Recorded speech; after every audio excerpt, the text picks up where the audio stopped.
actually can. You can. I thought definitely hear something. Something. Are they starting off with the championship match? Wow. They're starting off with Adam Cole. What? Are they just going to go all 2 hours? Cole, Finn Balor. Probably, yeah. It's a double Iron Man match. Double 60-minute Iron Man match. What do y'all think? Who's gonna come out champ? Adam If y'all Cole. had to guess. Yeah, I'd say Adam Cole. Really? I would say so because I think that he's riding away from press right now, whether it's good press or not. A lot of people are talking about him. I think he's better. So that's what I would say. Just because you and I can't agree on this show, I'll say Finn Balor. You know what? I'll say Finn Balor. You know what? Now that I think about it, Adam Cole. I'll go ahead and go on record and say Keith Lee is going to come to his senses and go right the hell back to NXT real quick. With his old music and his old ring gear, I would do it. Here. Because he is not on a good journey so far on the main roster.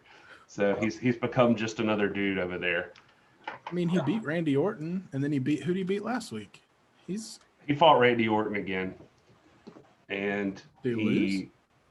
I think that just Drew just interfered.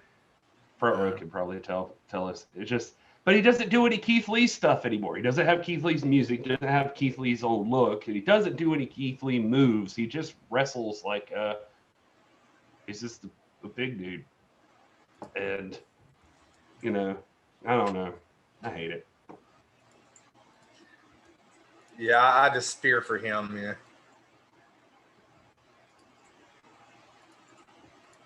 They do it to everybody. Oh, sorry. Yeah. Hey, everybody.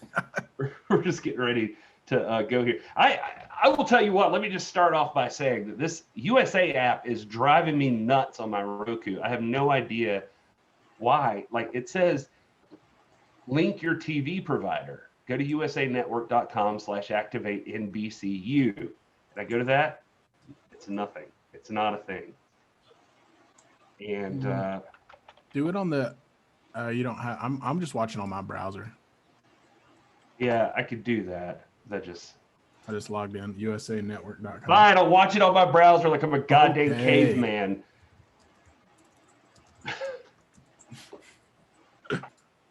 Try to be more sophisticated than that. Since when have we ever tried to be more sophisticated? Yeah, you coming in straight with the blasphemy straight out the gate, bruh. We can't even get our FPSs in order. We're not gonna.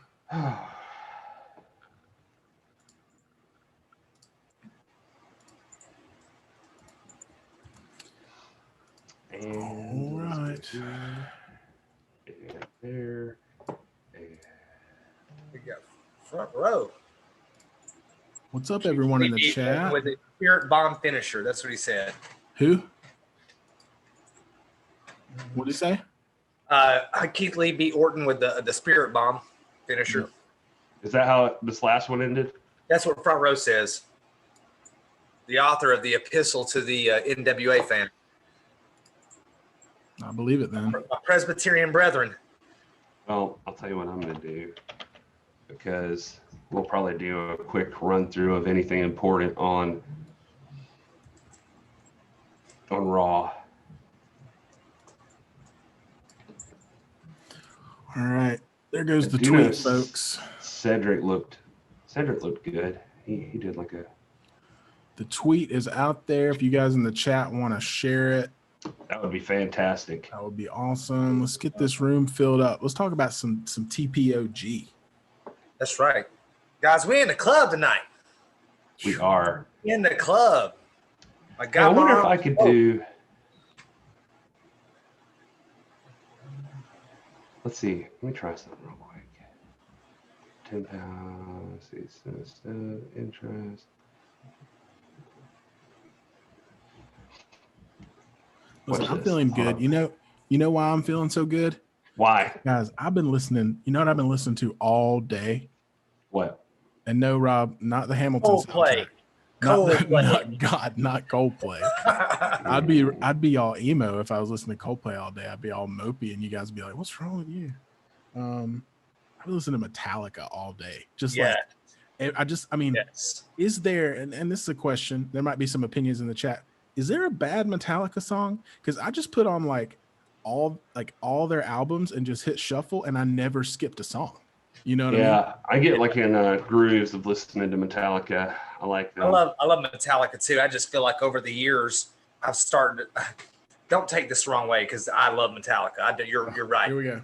We're gonna start. We're gonna start early, Rob, with this stuff. Yeah, Go right. ahead. All right. So in my military days, my platoon sergeant Steve Hubert, who I love, I mean, this is a great American, a man's man. He introduced me to Lamb of God, and since I've been listening to Lamb of God, like Metallica seems a little softcore to me. You know what I mean? So like, and they just put out this record back a few months ago, and we actually did a Piper's Notes episode. I think it was with Adam Rotella, and the song was Memento Mori. Mm-hmm. And I love that. That's like my number one favorite song right now. I love it, man. And Lamb of God is just tough, but no shade on Metallica.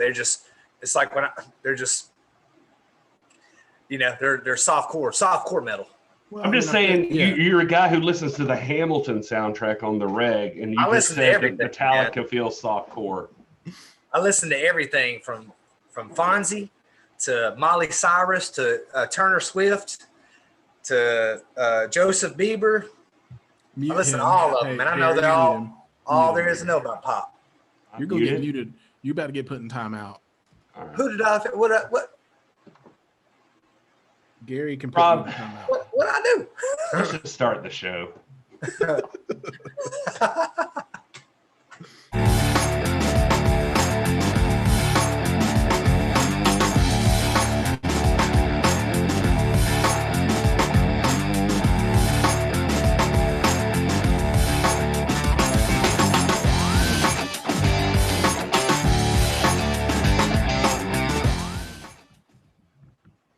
Hey, did that work? Yeah, it worked on my end. Oh, now we can see your desktop. That was wild. That was crazy for a second. What's up, you beautiful people? This is Gary Horton. This is the NWA, the podcast celebrating the past, present, future, history, legacy, and tradition of the greatest pro wrestling entity of all time. We're talking about the National Wrestling Alliance, obviously. And I am not one man on this ship. I am joined by my life partners, the Dr. Robert Stinson. Good evening, NWA fam. Hashtag NWA fam. I'm also joined by my other life partner, my soulmate, if you will, my co-captain on this journey through life. I have no idea. It's Will. Will's here. Hey, it's Will. What's up? Are you saying life partners or live partners? Life partners is what I'm saying. Wow. With an F, not a V. No, this is serious. Wow. This is serious business. Why did Wrestling with the MMA delete a message from Robert Stinson? Because he's a moderator and he can do whatever he wants. And if Rob got out of line, I trust MMA to get him back in line. Deleted my message. Not only that, but Wrestling with the MMA has timed out Rob Stinson in the chat. I actually kind of like this. This is kind of fun. Am I timed out right now? Listen, our moderators are not. This is the NWA shills. They call it down the middle. If one of us steps out of line, they're going to take us out. They are not to be trifled with. Nope. So keep that in mind when you're talking your trash.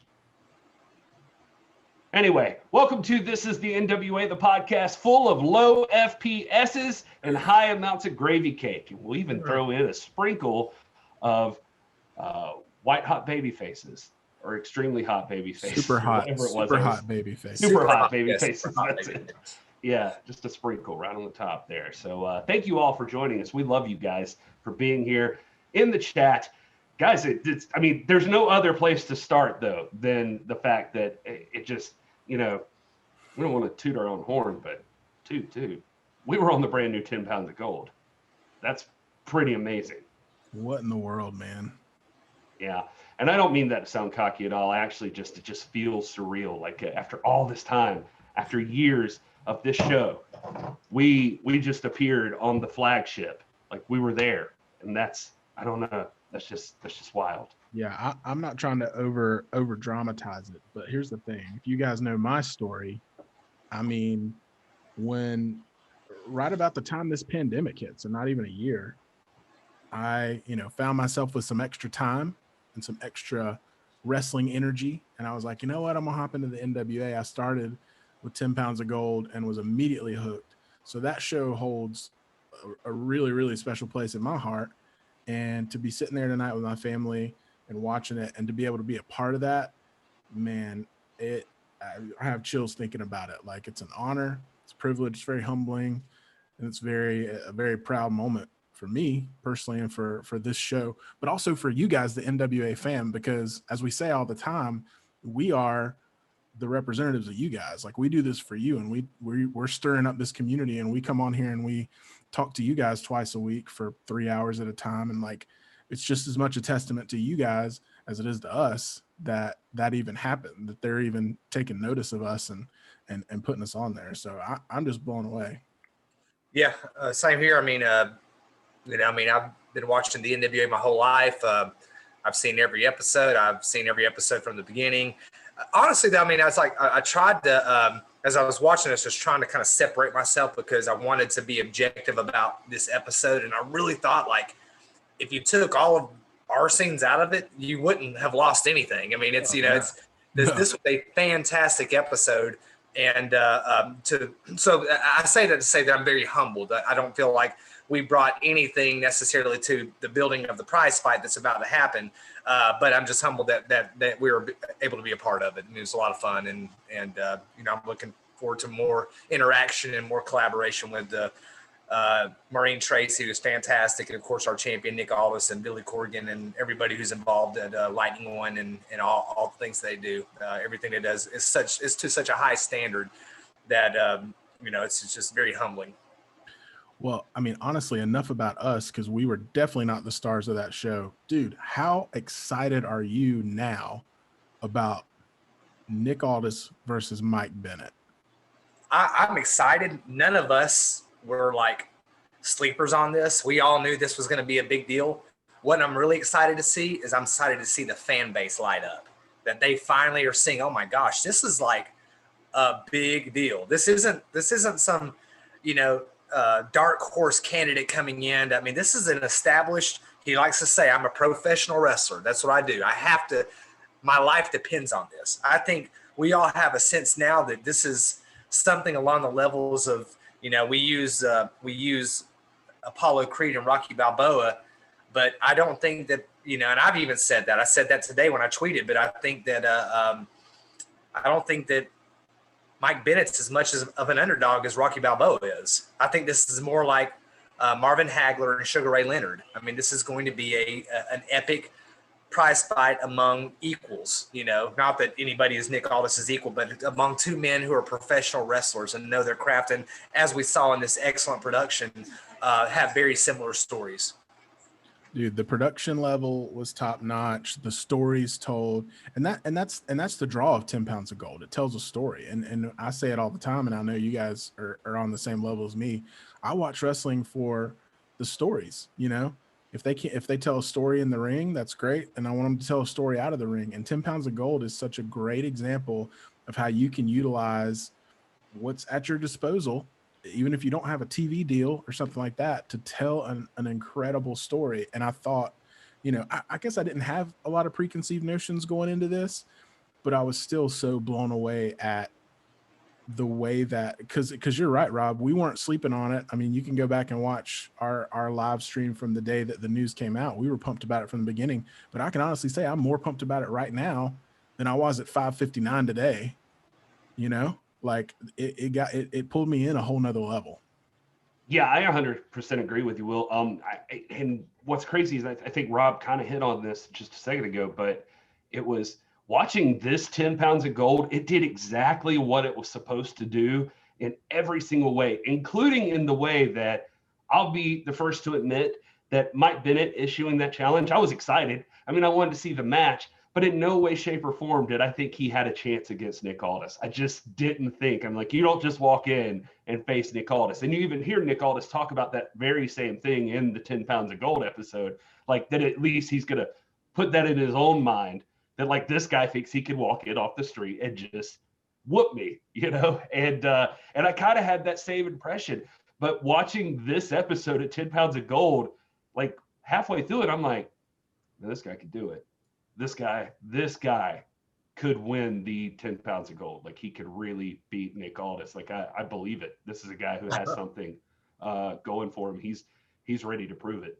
And he's dangerous. And I don't know. I love that about it. Like I love it that if that man pins Nick Aldis in the center of that ring on September 15th at UWN Primetime Live, I don't think anybody is going to be surprised or anybody's going to think that he can't represent himself and the company very well. Like I think Mike Bennet has elevated to a legitimate contender for the World's Heavyweight Championship. Right. I mean, I think it would be an upset. I do, not to be disagreeable or anything like that, but that's your style. But I think it would be an upset. My money's still on Aldis, but I think that you have a situation where I don't think anybody it wouldn't have a shock factor. You know what I mean? I mean, it's not outside the realm of significant possibility. He's so hungry. He's so deliberate about what he's doing right now. I think you get a sense and listen to what the champ was saying, that he understands that. He even says it. One of my favorite lines from this, and I wrote a series of my favorite lines down from the episode. He says, this is a different man. This is a different man. Something's changed about that man. And so Aldis has a sense that we're dealing with a different caliber of opponent now. When you're at rock bottom, you become very, very dangerous.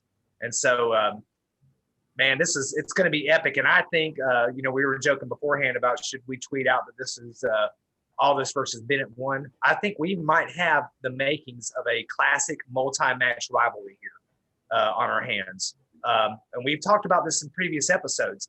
Has Nick Aldis had that epic challenge yet? Maybe. I'm not sure yet. It might be Cody. It might be Tim Storm.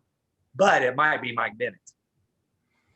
Yeah, I mean, I think, I can see what you're saying. I will be shocked if Mike Bennet becomes the NWA World's Champion, but I'll be a little less shocked after tonight's episode of 10 Pounds of Gold.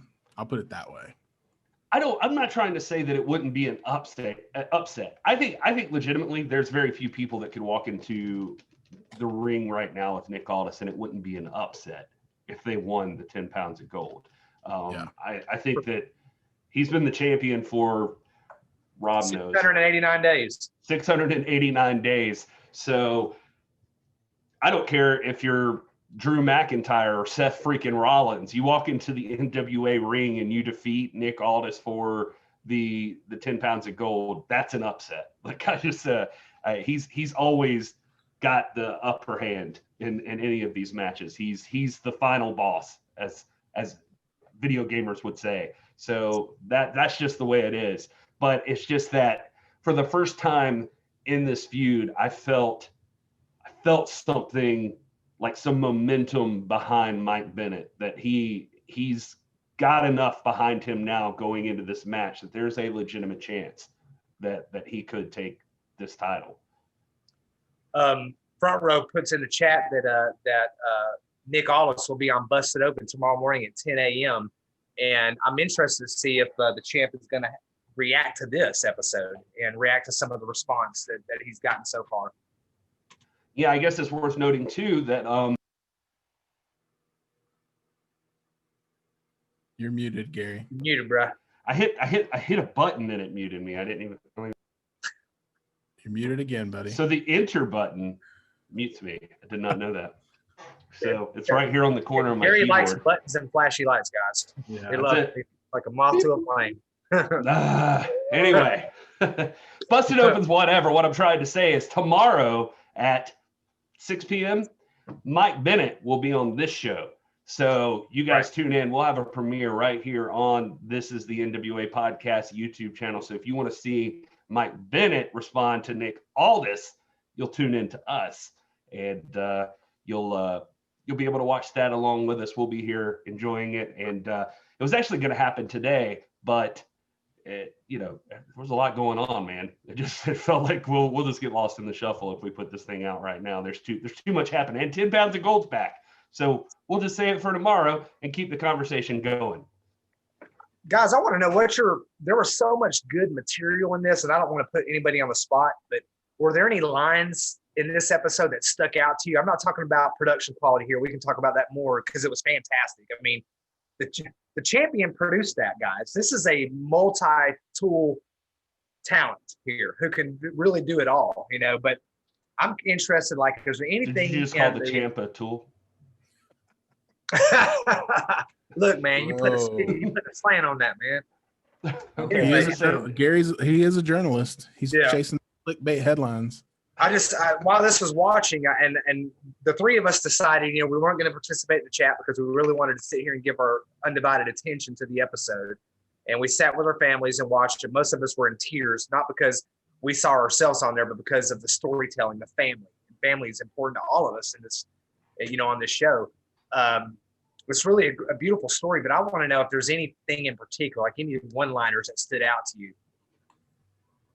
I will say it's not a line, but Crimson as the narrator was top notch. I mean, as soon as he first started talking, it took me a few minutes to figure out who he was, but I was just like, man, that's a voice right there. Like that's a good soundtrack voice for this 10 pounds of gold. And I thought he did incredible. So props to Crimson for his voice talent.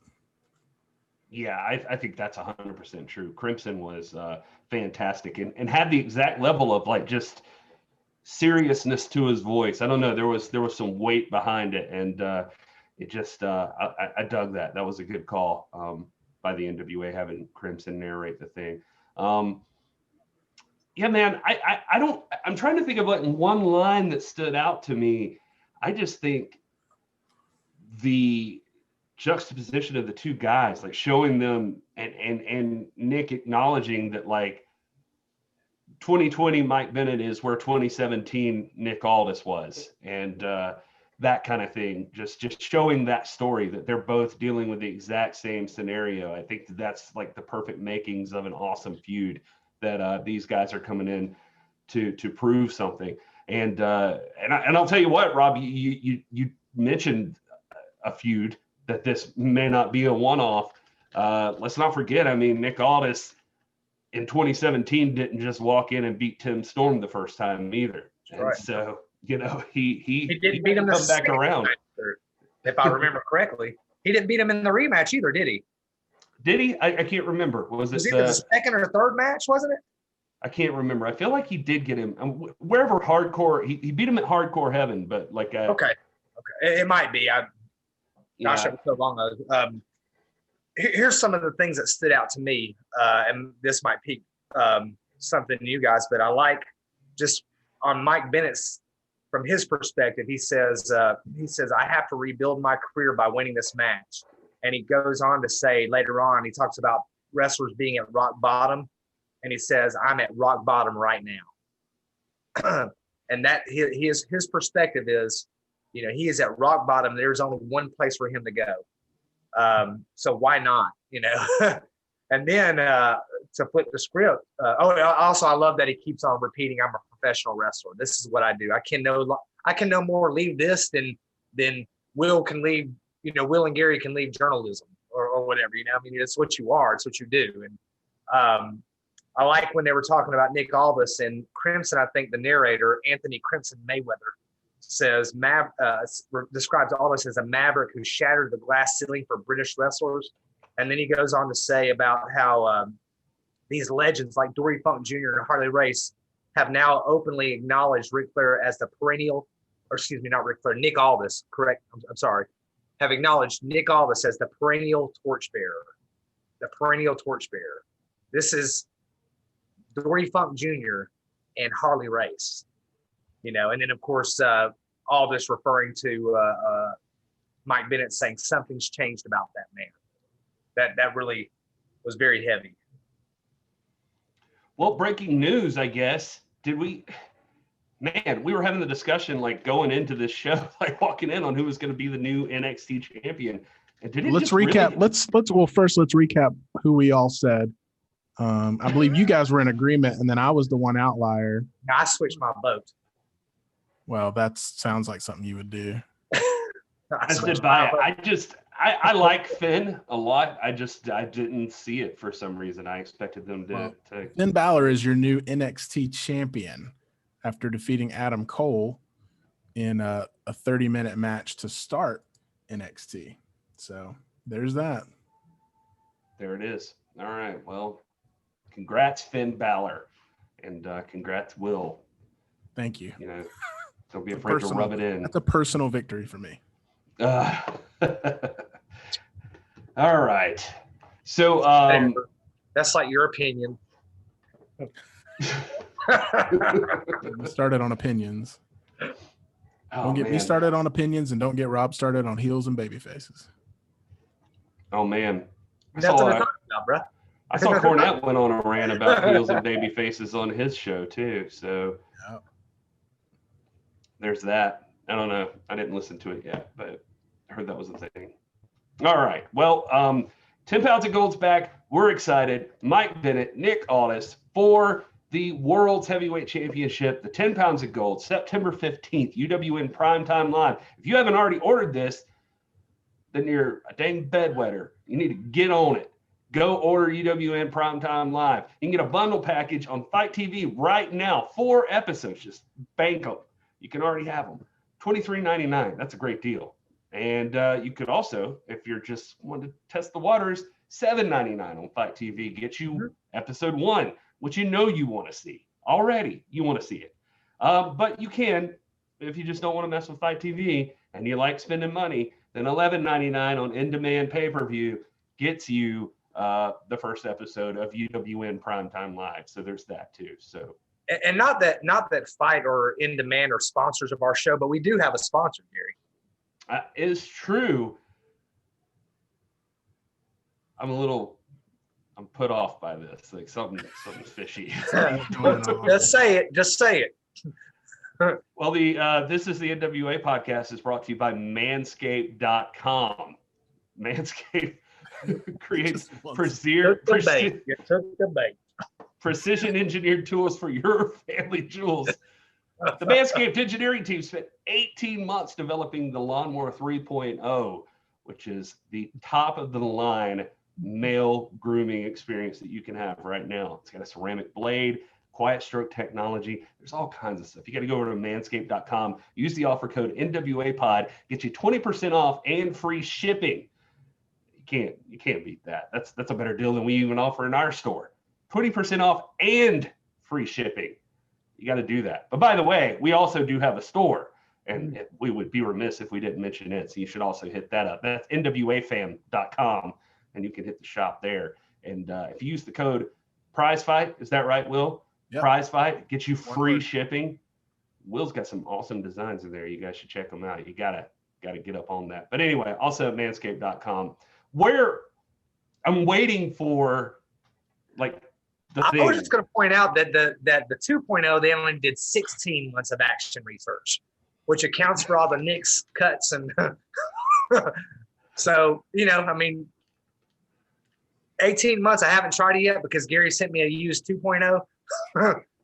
And maybe at one point the 2.0 was, 16 months was all you needed. But look at that rough beard on Gary. Just extrapolate.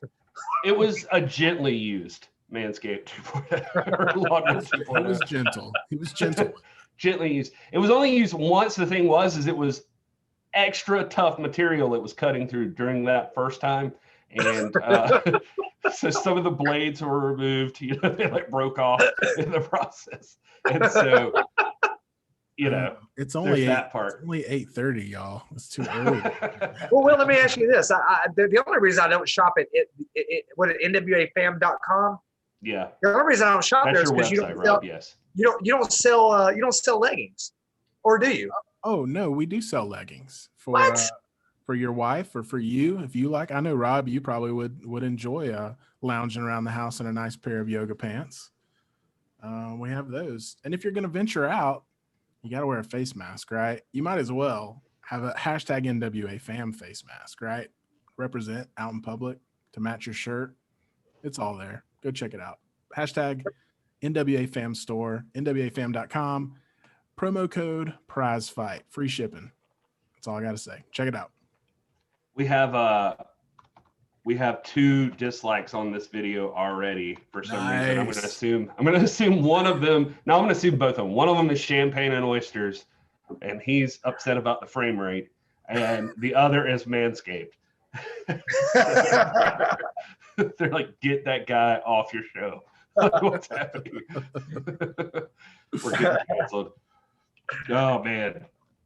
All right. So what's next, boys and girls? What do you guys want to talk about? We're here to talk about all the wrestling news that's fit to be news, and even stuff that's not news. We'll talk about that too, probably. And I don't know. Do you guys have a preference? You got anything like grinding your gears right now? Do we have to cover WWE stuff tonight? I mean, we can briefly mention WWE I guess RAW. we should get that out the way. Well, we can settle in and have fun.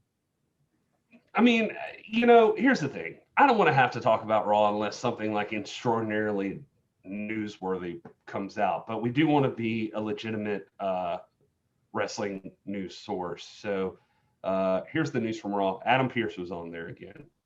So there you go. He's doing a great job. That's worth talking about.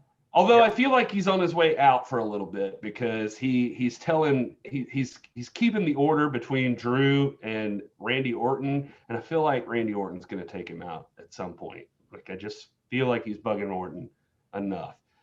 But maybe Adam Pearce fires back.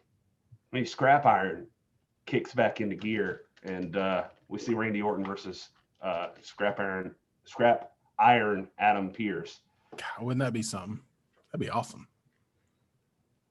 All right. Well, what else? What else happened on Monday Night Raw? Let's see here. Apollo Crews, Cedric Alexander, Ricochet faced off against MVP, Shelton Benjamin, and Bobby Lashley.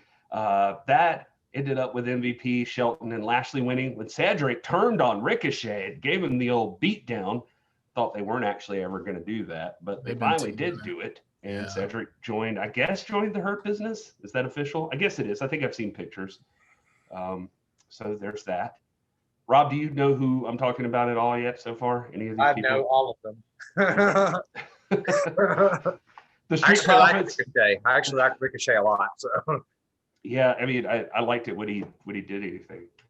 Like he when's the last time that guy won a match? Hey, man. It is a shame. Also, why did I just forget the guy's name? Who's the ex-cop? Looks like Sub-Zero when he comes out. Has the do you know Mustafa Ali? Mustafa Ali. God, I could not think of the guy's name. Mustafa Ali. That guy came back for like 2 weeks and then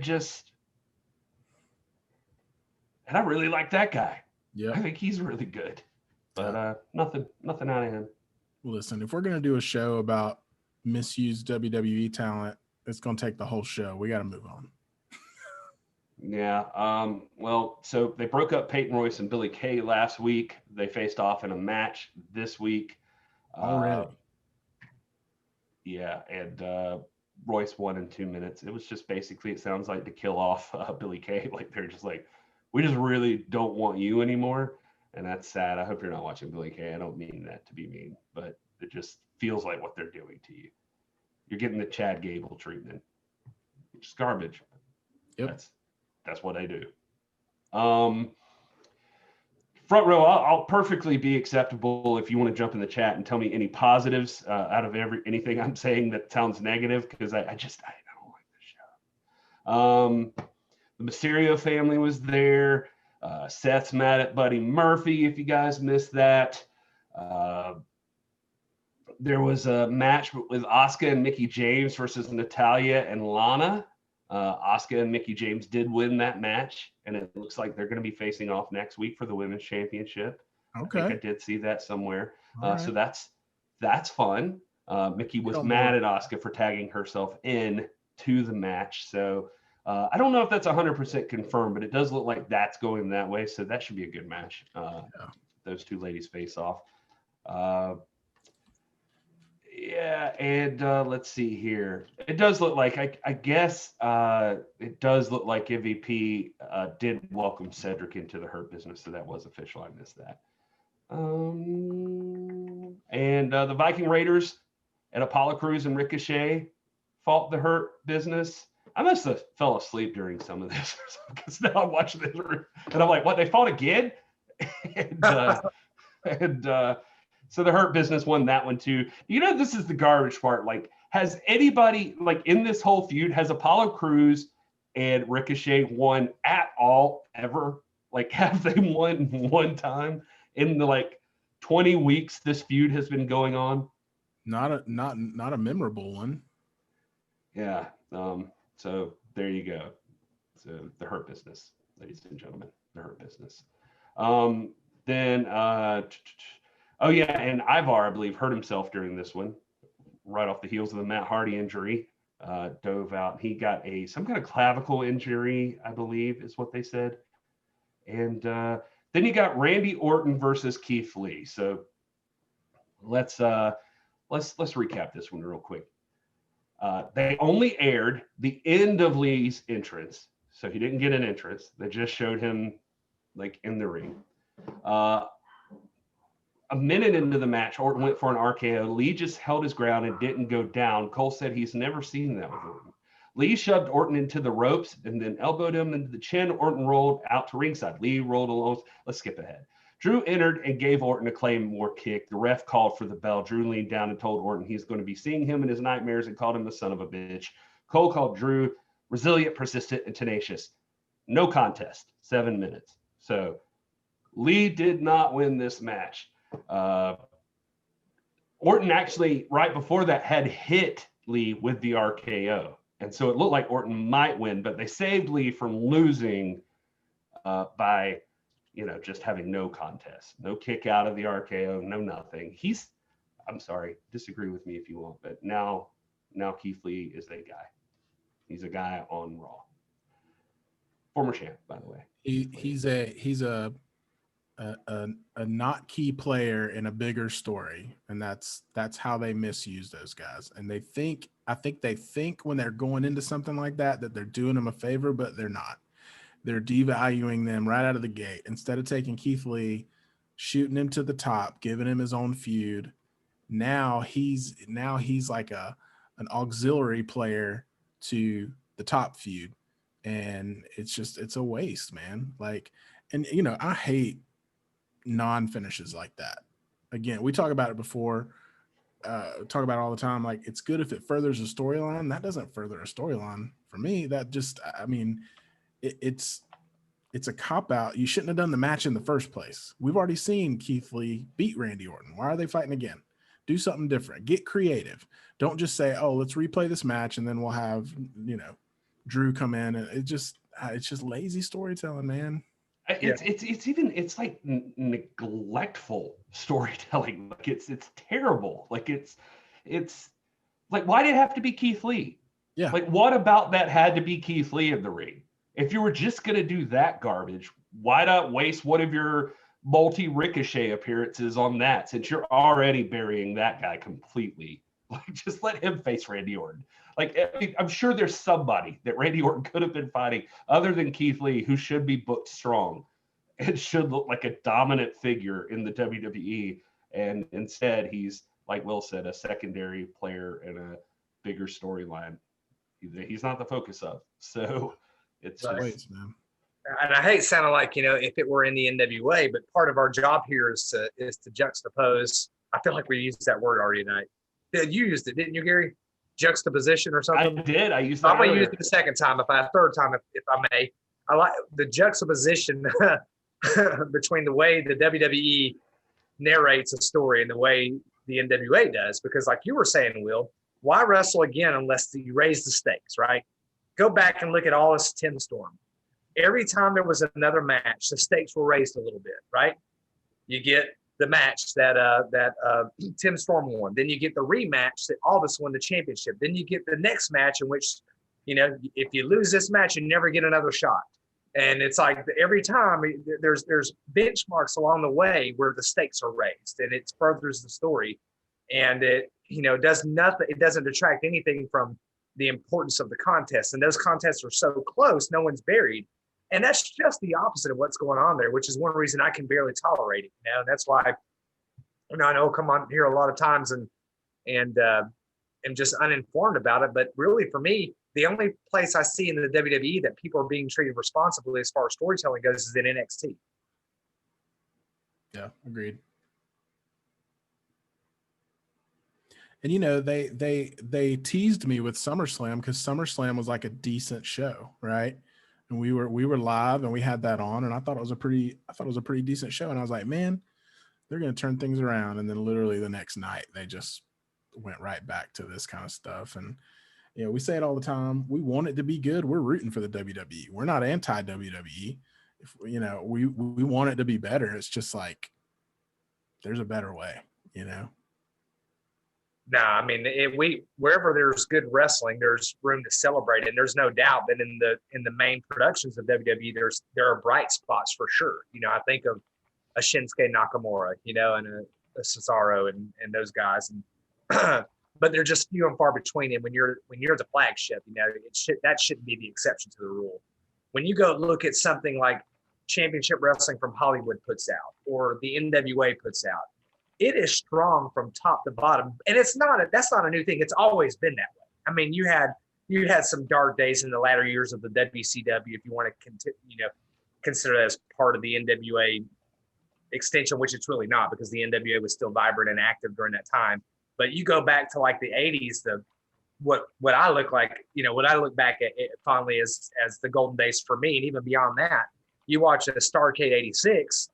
That show, and even just the regular house shows that would come on Saturday night, you know, or the TV recordings, they were strong from start to finish. Everything was meaningful, you know, and everything had purpose. And, you know, the Jimmy Boogie Woogie Man Paul Jones feud was just as important to me as the championship title picture.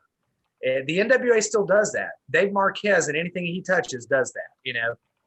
Why is this such a hard riddle to figure out for Vince McMahon, who is wrestling royalty? He should know this. Is he just being a jerk? I mean, or is he really oblivious? Has he been insulated for so long that he's forgotten how to tell stories, or what? Well, Rob, if you get him on this show, you can ask him that. I hope you get him. Yeah, go for it. I'm gonna try. All right. I believe you. Yeah. All right. Well, then I guess one of the bright spots in this is Lindsay Snow, the American Kaiju, Rob. She was on WWE Underground this week. Did you see that? I did. She was there. She was hanging out alongside the whatever that is, the platform thing that they fight on, the square. So she hung out. So that was a bright spot. That was my favorite part of Raw, I guess. And so she was there. Although, honestly, it was a little depressing part of Raw for me as well, because I was like, oh, please, God, don't be going to WWE. But God bless her, you know, get that money, girl, if you got to. But still. Anyway. So then that all led to Aleister Black. I mean, when they came in, he was beating up some guy. And then Shane just said, oh, stop it, he's the winner. And so they said they're waiting for Kevin Owens, and Kevin Owens arrived. He tackled Black. They rolled to the floor where Kevin Owens ran Black into the ringside barricade, backdropped him. They cut to a break with both men down. Shane said, we'll be back with more Raw Underground. Guess what? They weren't. And so when they came back from commercial, backstage, Pierce approached Orton and apologized. Orton asked why he couldn't do his job and keep Drew out of the building. Pierce said he walked Drew out of the building himself. Orton said his word means nothing anymore to him and stormed off. This is why I think that Orton is going to kick Scrap Iron Adam Pierce in the face eventually. So anyway, Still, they didn't go back to Kevin Owens and Aleister Black. They just went on to Shayna Baszler with Nia Jax versus the Riot Squad. and the Riot Squad won with 3 minutes. And Jax was mouthing off and nobody cares. Then they went back finally to Raw Underground, and Aleister Black and Kevin Owens were fighting still. And KO raked Black's face and mounted him. Black applied an armbar. Owens yanked Black off the edge of the ring again and swung him into a wall. Shane tried to regain control, but they cut back to the main ring again. So this is so stupid. Just reading it back, this is so dumb. Everything about this, I hate. Here's the only other thing. The best part is that Murphy fought Dominic, right? And then all of the Mysterio family beat up Buddy Murphy, and that's how Raw went off the air. So there you go. All right. We're done here. I feel like this is dragging. And it's probably maybe my fault. It may just be the way I'm telling it, but it also just sounds as a jumbled of a mess as I think is what I read. So Kevin Owens and Aleister Black, who won that contest? Nobody. They just kept falling off the side of the thing, and they cut from the fight. So nobody ever won. They was just fighting, and they were just like every once in a while they cut back to them, and they were just still hitting each other, and then they went back to the ring. So, well, there's that. It's anyway. All right. Well, that's Raw, everybody. Hope you enjoyed that segment of the show. Let's move on to something else. Speaking of Lindsay Snow, a bright spot in our lives, she'll be appearing on Hell Hath No Fury from Mission Pro Wrestling on September the 18th. So you got September 15th, you got UWN Primetime Live, which is going to be fire. And then on September 18th, you got Mission Pro Wrestling Hell Hath No Fury. I just took a picture. I haven't posted it yet, but I just signed up for the Title Match Network today. So I've been encouraging you all, and then I was like, oh, you know what? I never did it. I need to go ahead and get up on that. So I went ahead and signed up for them. I'm in. I'm ready. September 18th. I'm watching Hell Hath No Fury. I'm watching Thunder Rosa defend that World's Heavyweight Championship against the American Kaiju, Lindsay Snow. I could not be more excited. The only way I could be more excited, in fact, is if we get live feeds from the shed that Rob Stinson is stuck in out in the parking lot. If we just like every once in a while, it cuts to Rob Stinson in the shed. And if like Raw, he's watching the show from his monitor and it's here and he's just like this. Well, what you're going to see is you're going to see notes being brought to you because evidently the shed is lead and I can't get a signal in there. So Tanya, who actually will be in the building at ringside, is going to have to handwrite notes, have a courier bring them to me that I will then read. I have to step out of the shed if they let me and read the insights and the hot points that Tanya feeds me. So it's going to be a little cumbersome, but we'll get it done. All right. I like it. Also worth noting, by the way, on that card, you get, besides seeing La Rosa Negra versus All Elite Wrestling's Big Swole, you also get All Elite Wrestling's Red Velvet versus Maddie Rinkowski, who is a top-notch student of jazz, by the way, and I've got an interview with her coming up here pretty soon that we'll be releasing. But she's still a wrestling baby, so we'll see how that goes for her. But where I wanted to get to was Alex Gracia is taking on Avery Taylor, who also was standing next to the American Kaiju Lindsay Snow at WWE Raw Underground this past week. So she was right there too. They was there together, I guess, or they just happened to both be there at the same time. Yeah, they run in small circles here. Yeah, not a lot of wrestlers out there, so just anytime any of them gather, they all gather. I just want to tune into Underground one day and Nick Aldis is hanging out there, like just no. Probably not. That's probably a bad sign. Nor do I really want to see that. So yeah. Anyway, you also get Elena Black versus Rachel Rose, Bert Vixen and Jenna Lynn versus Promise Braxton and Killa Kate. And Roxy versus Jenna Van Muscles. That's all coming up on September 18th. MissionProWrestling.net is where you need to go if you want to buy merch or support the brand or the cause or whatever. It's all women run, top to bottom. This is going to be awesome. We're super excited for it.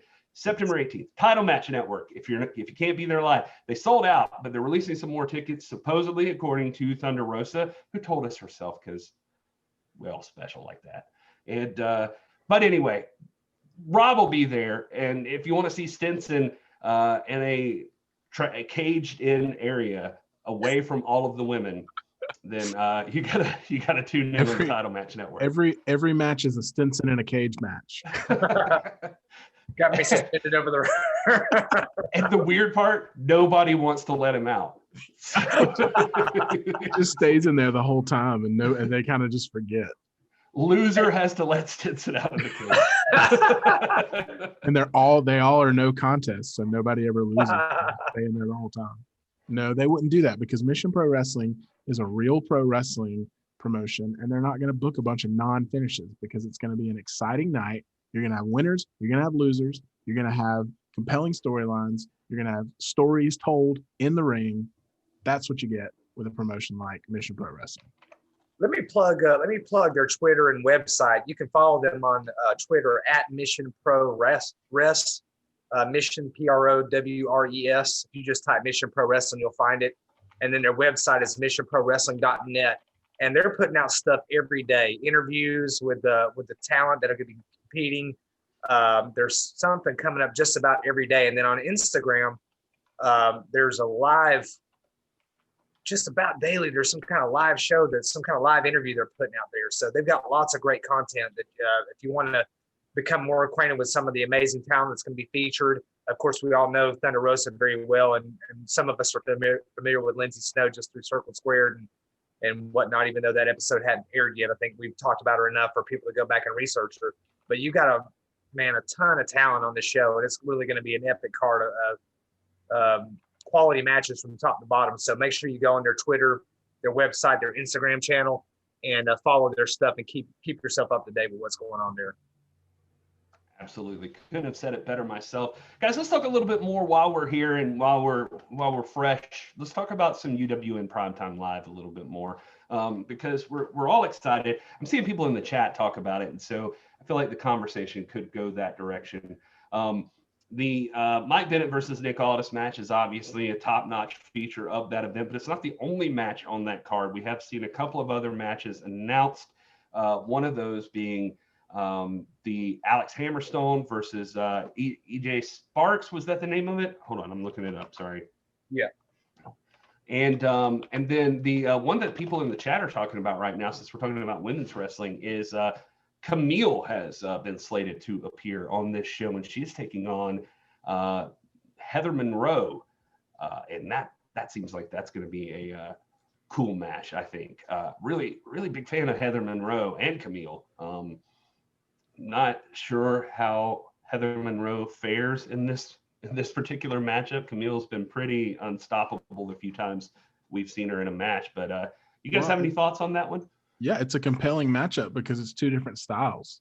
It's two different styles of wrestling that are going to converge, and we see this a lot. So I think there's going to be it's going to be a really interesting story, as I said earlier, told between the ropes, and you're going to have, the power of Kamille and just the sheer athleticism versus that technical skill of Heather Monroe, and it should be a pretty epic clash. I'm pretty excited about it. There's a lot of great matches that have been announced. Obviously, the 10 pounds of gold match has captivated my attention most, but this might be a number 2 for me on that card so far as far as what I'm looking for.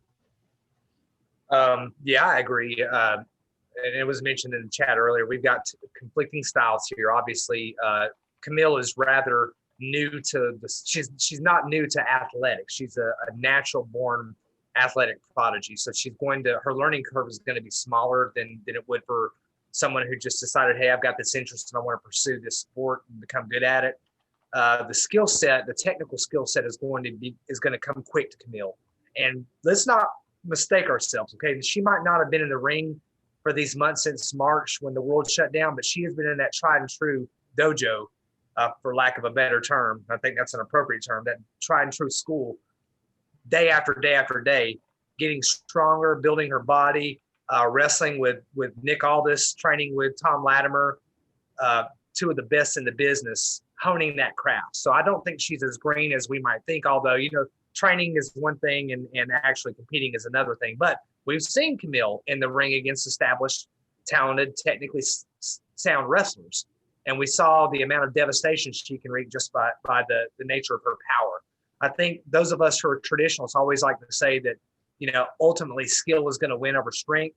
And when you've got somebody like a Nick Aldis who combines both of those, or a Harley Race who was incredibly strong but also technically sound, then you've got a superstar. So Heather Monroe, we have to give her the technical edge. Kamille obviously is the strength. It's hard to say how much the edge is there because, again, she's had the best tutorship, the best apprenticeship that one could ask for under Latimer and Aldis here these last few months. And she's been in the ring. She's wrestled. She's not completely new to the sport. So it's interesting. I mean, this is another one of those kind of like a Mike Bennet, Nick Aldis thing where if Heather Monroe wins this, will it be an upset? Yes. But will it be a completely far-fetched shock? No, it wouldn't be. This is a contest and between two worthy athletes who, on any given day can have the edge over one another. So we'll see. I think I agree with Will. This is my number 2 match on here. Yeah. And I mean, arguably when you're talking about, studying each other and different styles, there's a lot less of Kamille in ring to study. So there's a lot of, it's a lot of TBD from her. We haven't seen really the full extent of, I think, what she's capable of. So, it could go either way, to be honest. And it'll be super interesting to see how it plays out. It's like the advantage is also the disadvantage because Heather Monroe, again, probably one of the most skilled wrestlers in the world, period. I mean, women or men. So she's again, I just think that Kamille is so overpowering, and I think she has enough of a technical, regimen built up over these last few months in school and whatnot to offset some of the deficiency she might have had otherwise. Because we may be overthinking this. Heather Monroe may go in there and let's look at Thunder Rosa, okay, versus Allison Kay. Allison Kay is a bigger woman. Thunder Rosa smaller. No one's going to say that Thunder Rosa is going to outstrength anybody. That's not where her skill set is. But she has parlayed her abilities and her dexterity, her agility, her technical craft, and her mental competence in such a way that she's the most dominant female wrestler out there right now. And I would give, let's say you book this, the Thunder Rosa versus Kamille, I'd give Thunder Rosa the edge all day, even though Camille's powerful. So I just don't think that Heather brings that much edge, the edge that Thunder Rosa brings. You know what I mean? So that's why this is Thunder Rosa has a toughness. It's not a raw strength, but she's got a toughness that really comes out as strength. It kind of accomplishes the same purpose. I mean, she can overpower just by the sheer strength that she has, and I mean, honestly, just the physical willpower that she puts out when she's in the ring. So she may be smaller in stature than like an Allison Kay or Kamille, but I mean, I think in terms of strength, she's right in line. Yeah. I love the discussion going on in the chat about this already. Just seeing people talk about it. Woodland Goblin saying Heather Monroe's the better wrestler. And Brian Rosa says Heather's in a different league than Kamille. John Farmer is in the chat, though, and if anybody doesn't know who that is, he has a close connection with Kamille. And he says, put them in a room, lock the door, see who walks out. And let's see, Terry McDermott says Heather will win most likely. A lot of votes for Heather, which surprises me, honestly. Like, I didn't expect this one-sided of an affair here. Front row says Kamille attended Team 3D, so we know she's tough, but Heather can wrestle any style. I can't pick. Brian Rosa says, well, Heather was trained at Santino's Academy, one of the best schools ever. Santino's Academy is a top-notch school where Heather is trained. And that's where it's so hard, man, because really, I mean, one of the things that we argue is that wrestling is really it's an intelligent sport. It's a deliberate sport. It's not just going in there and just bullying somebody.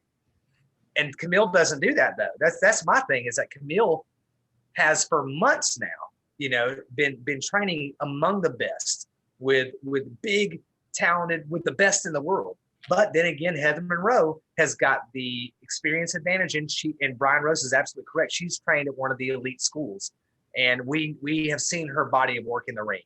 We know that this is not a lightweight at all. I mean, I just think, I guess, if you'd have to put me in a corner and just push me and say you got to pick, I just think that ultimately at the end of the day, Kamille is just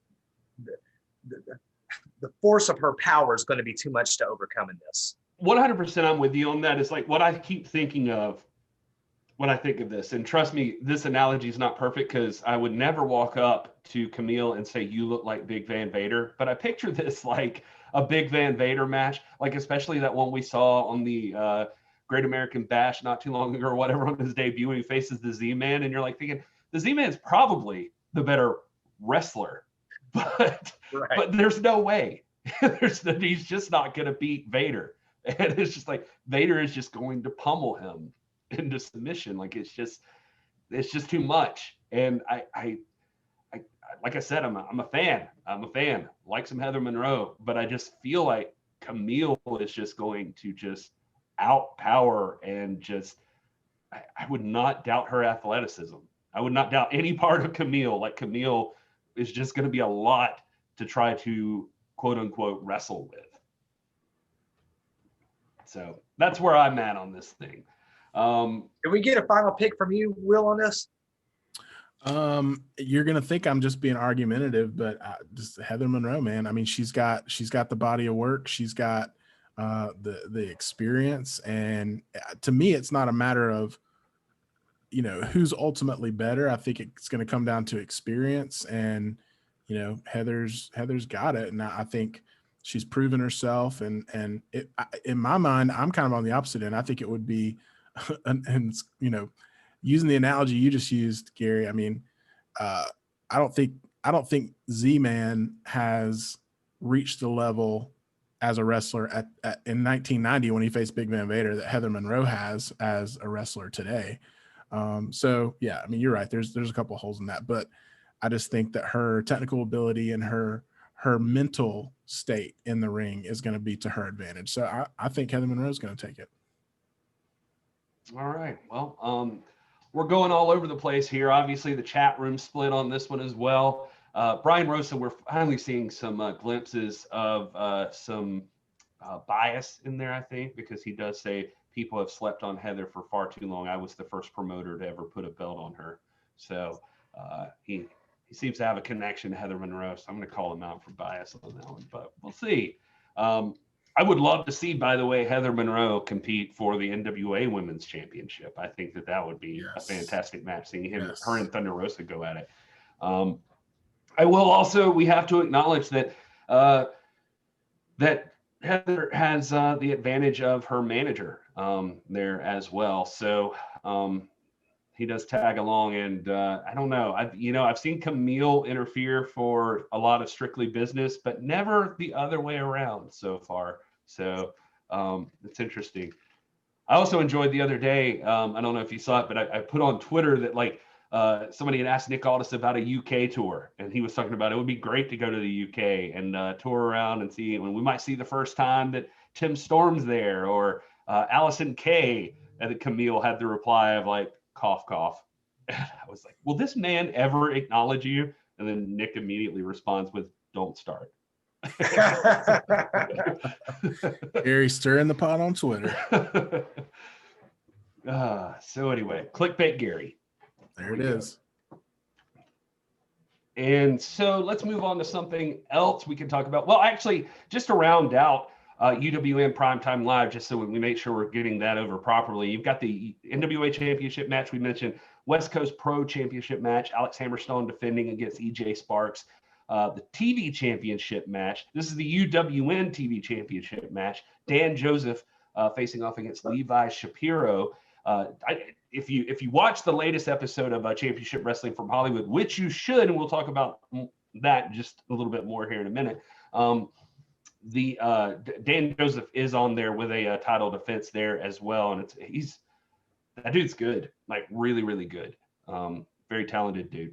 And Chris Dickinson, Dirty Dickinson, is going to be there, and I have not seen this guy wrestle. I've seen like the clips on his Twitter page, but he's going to be making his debut in that ring as well. I wish they would announce something for the tag titles, the NWA tag titles, or the NWA TV title. I feel like they gotta make something happen there with that thing. Just on a side note. Let's see here. Thunder Rosa did announce with us, by the way, that she will be showing up on Primetime Live, but not this time.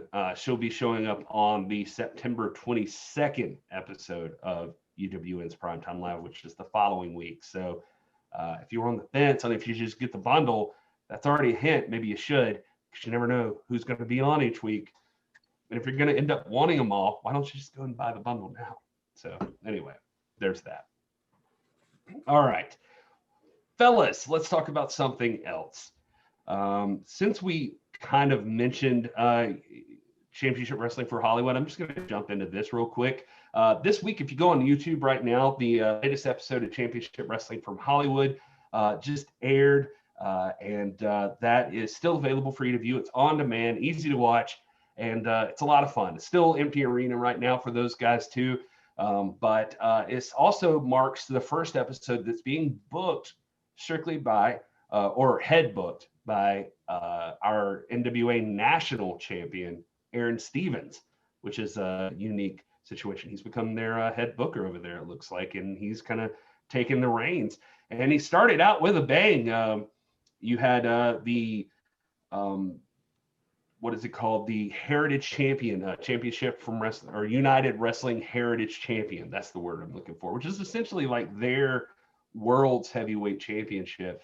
Eric Watts came out. He was feeling pretty confident. He issued an open challenge. And Anthony Idol attempted to take him up on it, but before he could, Ray Rosas dove into the ring and accepted the championship and had a match with Watts. Watts basically beats the crap out of Ray Rosas the entire match. But it looks like towards the end, Ray Rosas managed to steal the win over Eric Watts. I was trying to remember exactly what happened there. He did a series of slams. Like I don't know what the maneuver's called, but he did 3 or 4 of them in a row. And on the 4th one, Rosas rolls them up and sneaks in the pinfall. That's what it was. Yeah.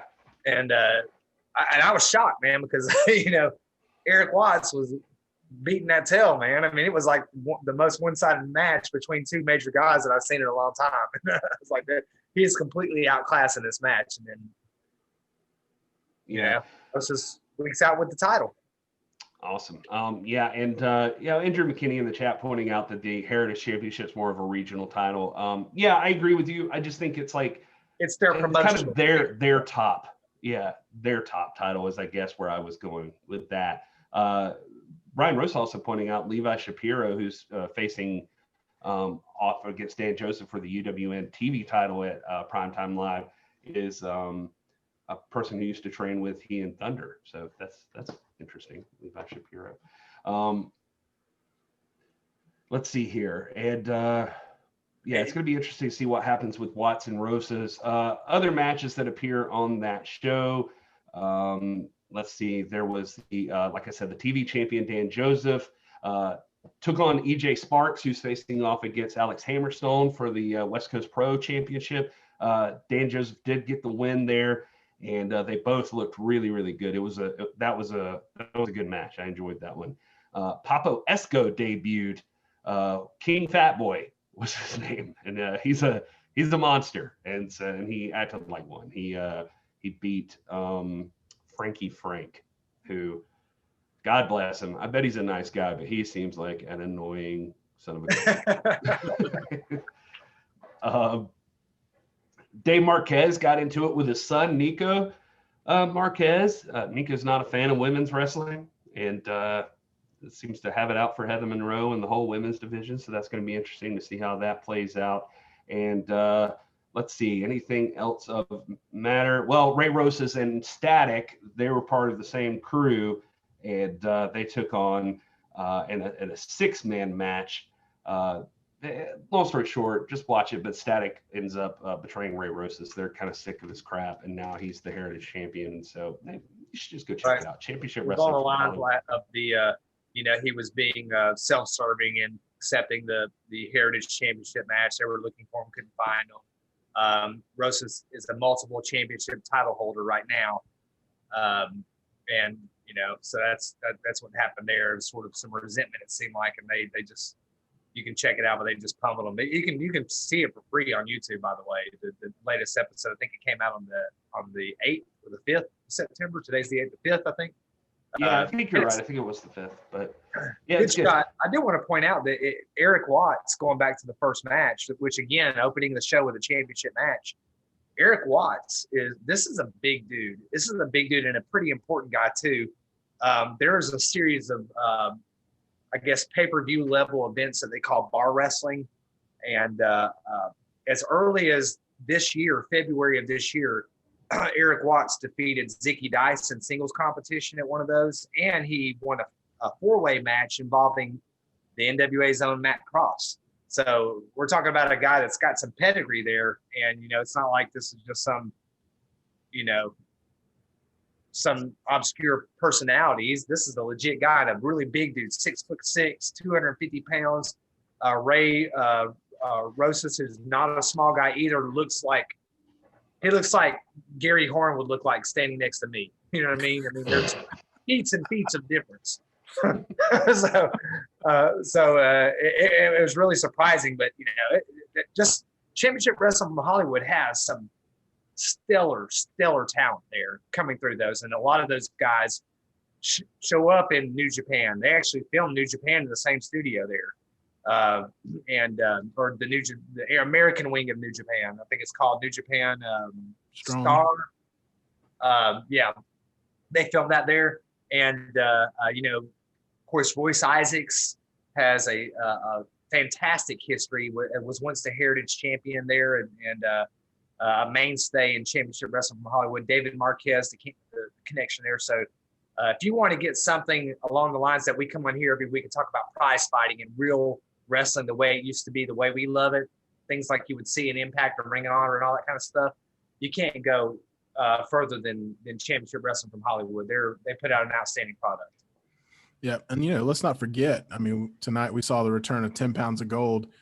10 Pounds of Gold started from Championship Wrestling from Hollywood. That opening episode 1, Meet Tim Storm, that it was all centered around Championship Wrestling from Hollywood. That's where the story all began. So, it's definitely a historic tie to the National Wrestling Alliance. And, I'm happy we're talking about it. I'm happy that we skimmed through Raw and now we can focus on some good stuff, because that's the thing, is like there is good wrestling out there, and I think we're going to get exposed to a lot of it now with this UWN partnership through UWN Primetime Live. And so I'm just excited to get to know the talent on that roster and get to see them in action a lot more, and grow my my fandom of pro wrestling, real pro wrestling. Well, to connect it even more, you're talking about Watts. He goes back into, when we watched that documentary about the Scrap Iron Adam Pearce Colt Cabana feud, he was in that situation as part of the crew that Adam Pearce was kind of hanging out with there.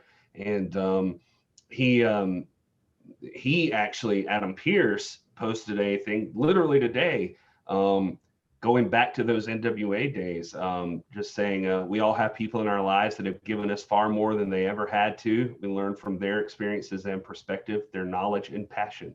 On this Grata Tuesday, I salute someone that fits that mold tenfold. Here's to you, Four Eyes. And he's dedicating that to David Marquez. So, right.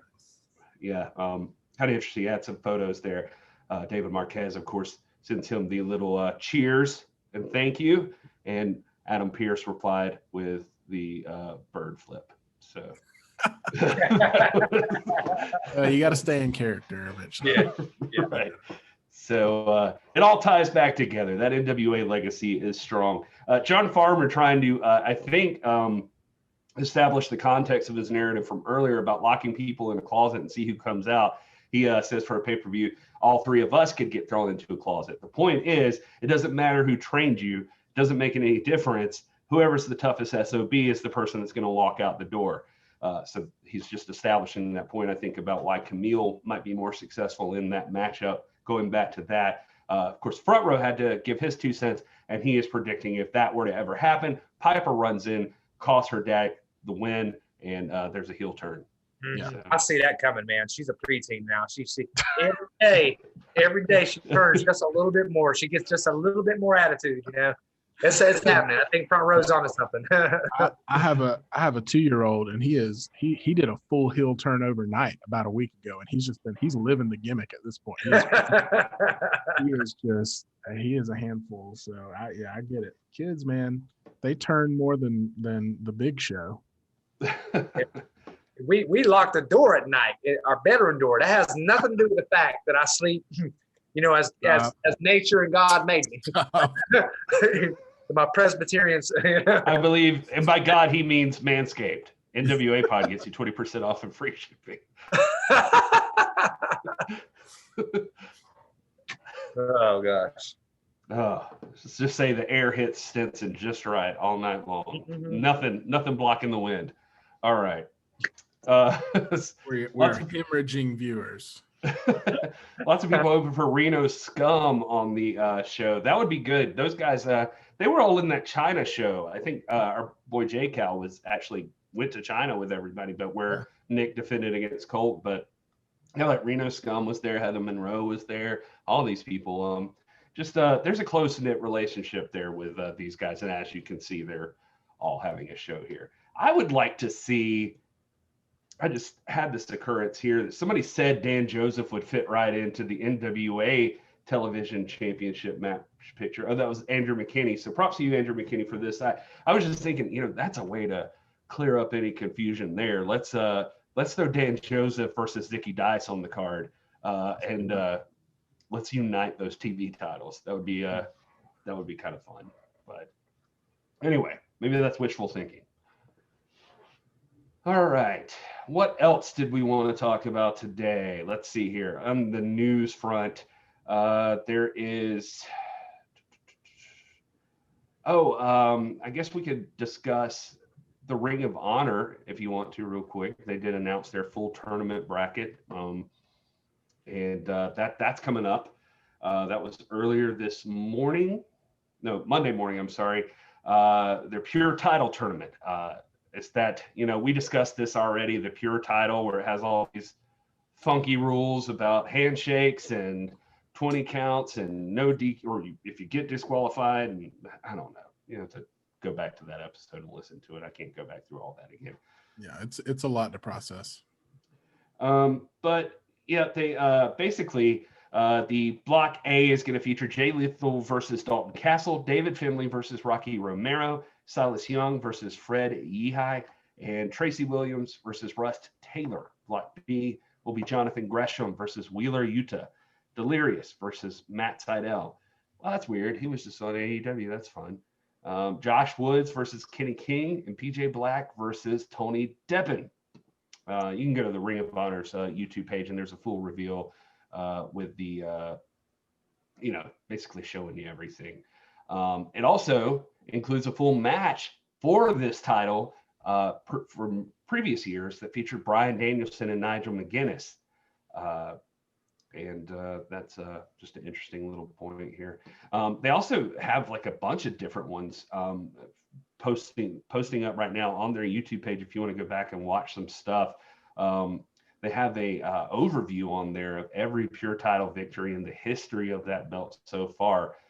So the very first match for that title was AJ Styles versus CM Punk, and it just has everybody. You got Daniel Bryan, Samoa Joe, just lots of people involved in that. So it does have a history to it with a lot of great people. And it's just worth a look if something else you're interested in. It's going to be on Honor Club. That's coming up. I think it starts this weekend, if I'm not mistaken. And yeah, let's see what else. I did want to cover this one little thing here from Ricky Starks. I'm not sure if you guys got a chance to read this, but according to AEW podcast, AEW Unrestricted, Starks admitted he'd gotten frustrated with the NWA due to the fact nobody was able to have discussions with him and teach him elements of the wrestling business that he desired to learn about. The exact quotes are here. Working for them was great, obviously, because I had a lot of leeway to make things happen. But at the same time, I think they were too heavy on the nostalgia. And I think that kind of dipped in a bit. But working for AEW, the biggest difference is that we have so many people that come from WWE or WCW, so you can pull from each other to get their advice just because there's so much experience there. To me, if you have that much experience, and this is what I've always wanted, if you have that much experience, this is what I've always wanted my entire career. I would get so frustrated, so angry when no one would want to talk to me in the locker rooms or when I would ask them questions and it seemed like I was a bother. I just want knowledge of how everything works in the business. So to have that now has been such a great point that I am through the moon. I'm like a kid in a candy shop because it's so easy to just pick, like literally, I can ask anybody and they'll give me an answer in their own way. So just an interesting statement from Ricky Starks there. To piggyback on that, I don't know if you guys have heard it, but Eddie Kingston was on Talk is Jericho this past week too. And it's a really cool interview just because Eddie Kingston talking about anything is really cool generally. Like it's just fun to hear that guy talk. But he talks a little bit about locker rooms being kind of contentious like that and not really trusting them, and then getting to AEW and everybody being really, really cool with him. And Chris Jericho, who openly admits on the show, never even heard of Eddie Kingston, says like, his first time seeing him was against Cody Rhodes, and Cody had told him how good he thought it was going to go, and he was just like, well, if you believe in it so much, we'll see. And he said the second he saw Eddie, he was just like, wow, who is this guy? And he said that Eddie tells the story that like after the match, like a day or two later, Chris Jericho texted him on the phone, had gotten his number, was like, hey man, this is Chris Jericho, here's some thoughts I had about what I saw, and he said, and a lot of it was complimentary. And he said, this is just how I'm wired. That he's like, I immediately saw that and was like, all right, but like, what's he want? He's like, Jericho's like, you're waiting for me to bury you. And he's like, yeah, he's like, that's just life. I didn't expect you were just being nice.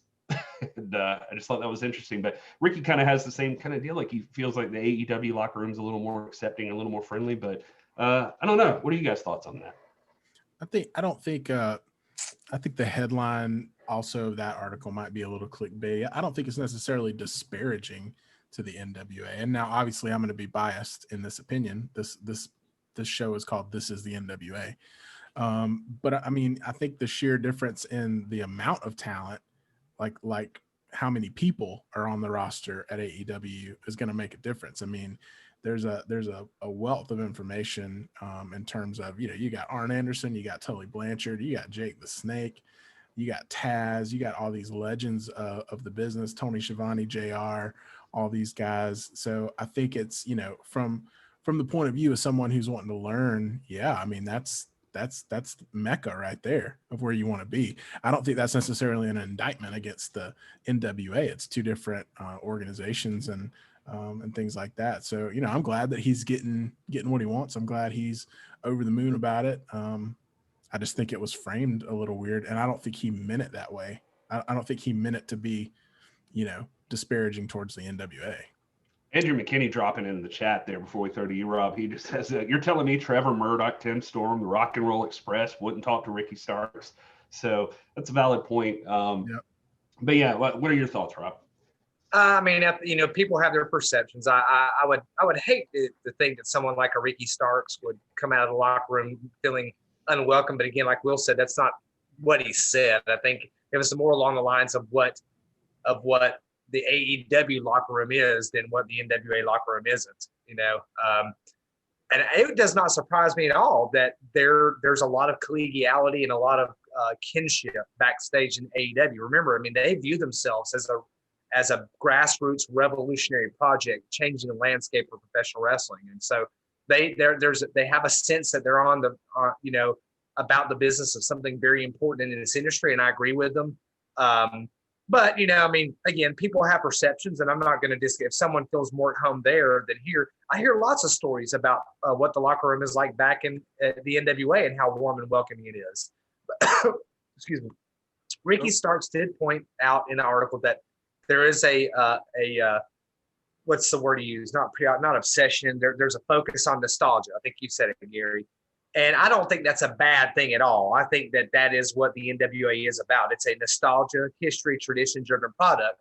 The AEW is related to the NWA, but it's much more contemporary.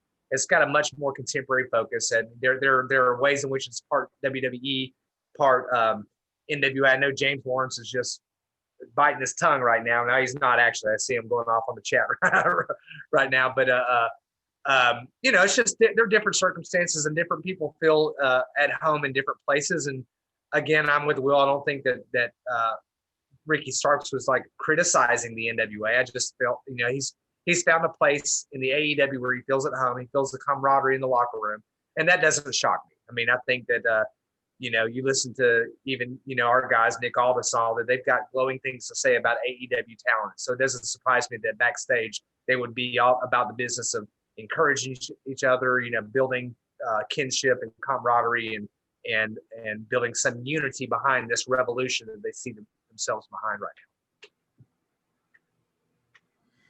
Yeah, I think that I think Will's right. The article could be a bit overblown as far as the way that it framed that whole statement. But other notes, by the way, from that Eddie Kingston thing, going back to Orange Cassidy, who we talked about on our last show.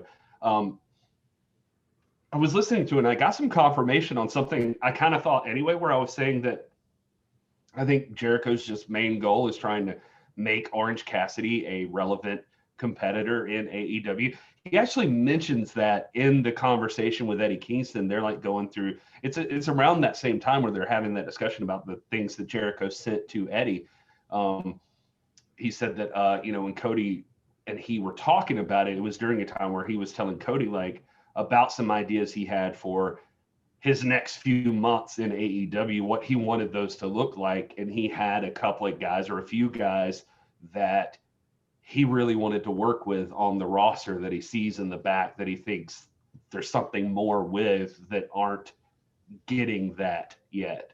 And that he thinks he can help bring it out. So he says it in some form or fashion around that way. And so it made me smile because I was like, oh yeah, that was kind of how I felt about him in Orange. And I think that's what he's doing. And I'm interested to see now, like, if he's wrapping things up with Orange Cassidy, who the next on the list is, because it sounds like he's got a few in mind that he really wants to work with.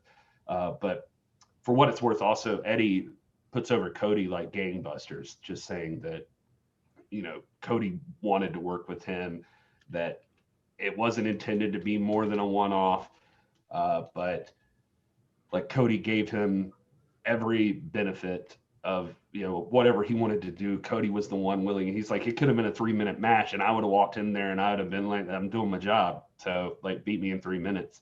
And he's like, Cody didn't want to do that. He's like, no, we're beating the hell out of each other. And let's do this. And he said that Cody had presented him with like entrance music. And it's like, let's get you entrance music. Let's blah, blah, blah. And he said, Eddie said he was like, why? I don't work here. Like, don't give me entrance music. He's like, it makes more sense if I come in like an outsider. So kind of just talk. And they're like, all right, well, just come in talking then. And so that's how it played out. And that's what made everybody happy. So it's kind of interesting. And to hear Eddie talk a little bit about, I didn't mean to make this go off about the Jericho podcast, but just to hear Eddie talk about like something else we've mentioned a bunch is that he was just like, they're like, what are your goals? And he's just like, my goal is to be the top guy in this company. He's like, that's the reason I'm here. He's like, if my goal is not to be the world champion, then what the hell am I even doing? He's like, I was taught that's why you still wrestle. That's the point. And so he's like, I got some things to work on, but he's like, he's like, no offense to you or to Mox or anybody, but I intend to be up in your spots. And so just Eddie Kingston, he's a cool guy. I like that guy. Yep. I liked his look on All Out too, man. His Jimi Hendrix t-shirt with that blue, light blue, like overshirt over it and the big chain. I thought he was looking pretty fresh. I just love Eddie Kingston. I mean, part of it's personal again. He engaged my daughter in a very personable way, in a way I've never seen him before. You know, an early memory of one of my son's first wrestling matches was with Eddie Kingston signing his homemade Wild Cards T-shirt. You know, Eddie Kingston is a member of the original Wild Cards with Marciano. Can't remember his full name at the moment, but and you know he was not held back at all. I mean, he spent you know, I think 45 minutes on that Piper Snow episode, but we have a recording of 30 minutes of stuff that didn't even make it on the air, where he's just gabbing, going back and forth with Piper, and just being very tender and all that. And I just feel like Eddie Kingston is real. He's a real authentic guy, and I love the guy, man. I mean, he's been good to us, and he's been good. He respects the NWA. He's never once thrown any shade, or you know, Eddie's gonna take care of himself. He has to, and no one would shame him for that. But I can't say anything ill about Eddie Kingston. I have the highest hopes for him in his career, and I think the stars the limit for him. Yeah, I mean, he's pretty open in that interview as well about his past trouble and just what it stems from, and being he's funny. He's just like talking about that basically, you know, in the past he's not gotten jobs. Like he said, WWE wanted to bring him in apparently as a coach. Like they had been trying to bring him in, but he said he felt like, I'm not going to do a job that I haven't earned. And he's like, and also, I'll just be there bitter that I didn't get a shot doing what I wanted to do. So that was never on the table for me. So he's like, I'm here to wrestle. And, but he says that he knows that he's had problems with his weight, that he went from like, I want to say he said he was like 290 for a while, and he's got himself down to 240 now. And that he, you know, he has to work on that, and he's still working on his gut and stuff like that. But he also says his mouth has gotten him in trouble with a lot of people, especially in the back.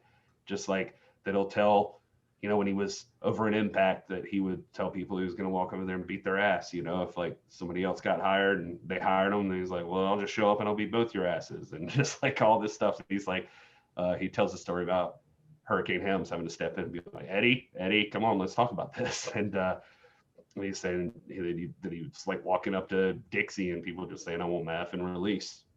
And he said, and they just didn't give him the release, and then just put him on the back burner and didn't use him.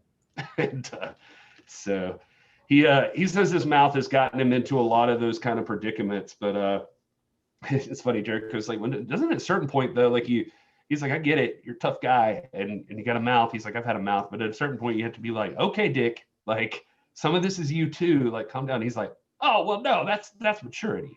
Like, he's like, now I see arguments and I'm like, that ain't about me. I don't have to get involved in that. Used to, I'd get involved. If there was an argument about anything, I'd be like, let me get in on this. Let's see what's going on.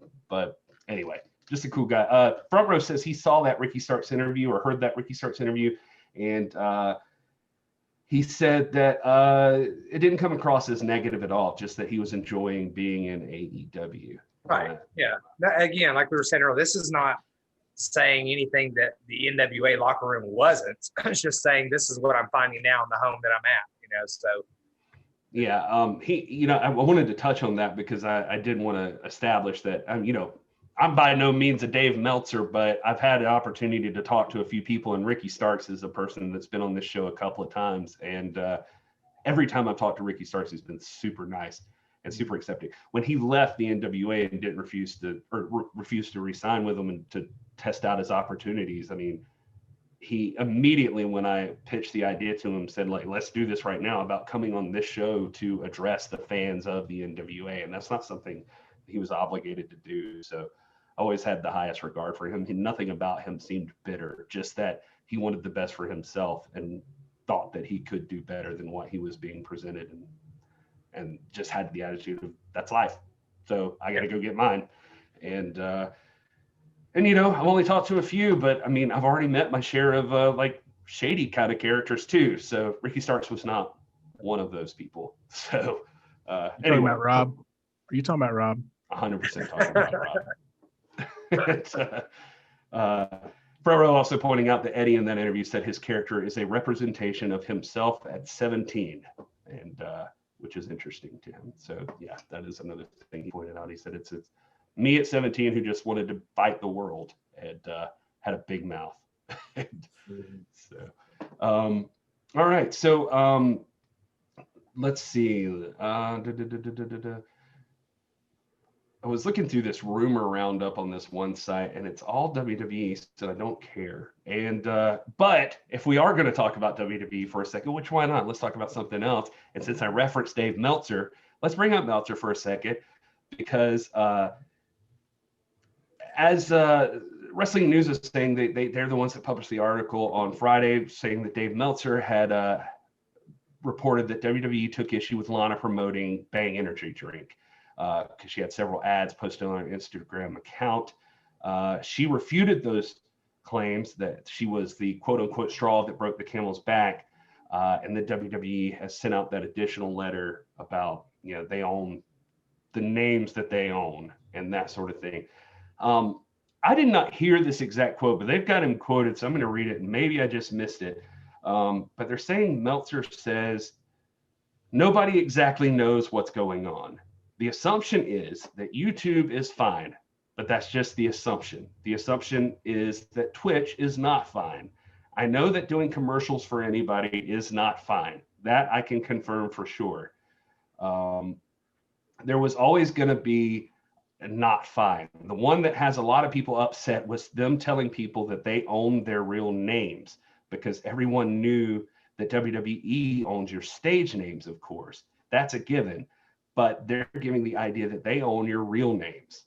I don't know what that means, and it hasn't been explained, but I know talent has been told that because when Paige switched her things to Soraya, it was like, that ain't gonna fly. It's still banned. We'll see how it plays out. Most of the talent is not happy from what I gather. Supposedly Mark Carrano told wrestlers this past week that the company owns the rights to their real names. So Paige would not be able to continue her Twitch stream, even though she changed it to her real name.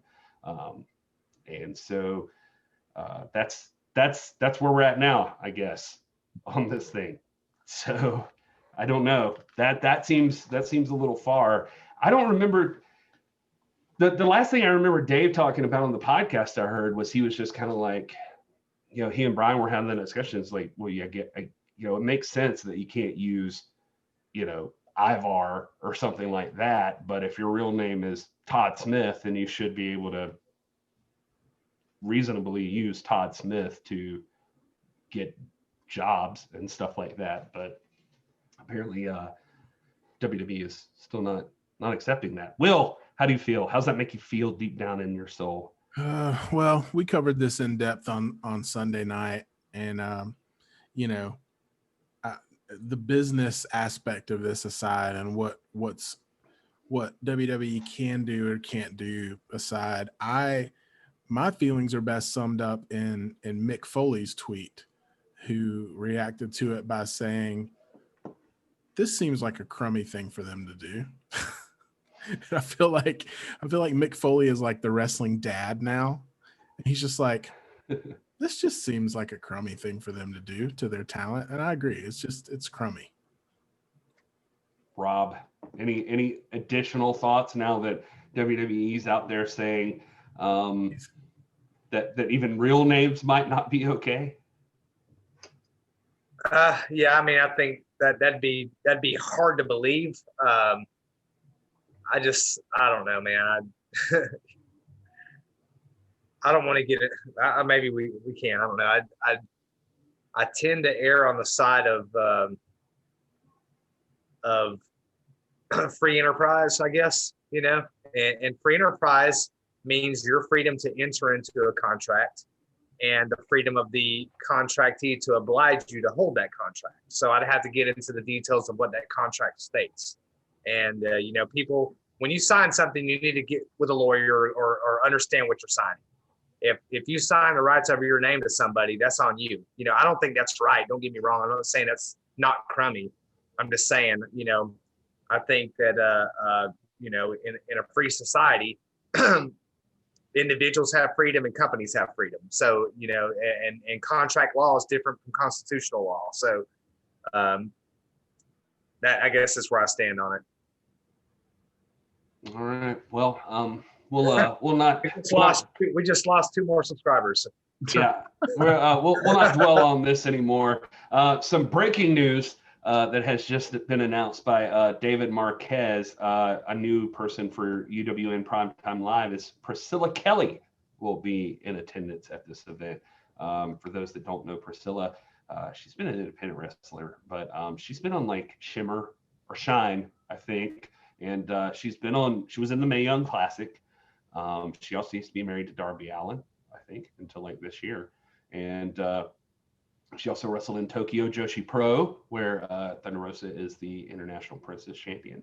And she's been on AEW a few times, I believe, facing Britt Baker, and she was in a Casino Battle Royal.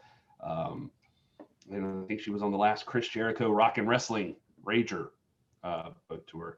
But she's also most notoriously known for she's the wrestler that had the whole tampon incident. If anybody saw any of that stuff, she's that lady where like Road Dogg blasted her on Twitter, and then that became a whole thing, and then whatever. Anyway, there it is. Priscilla Kelly will be at UWN Primetime Live. And I'm glad that I announced that. Are you waiting? We can...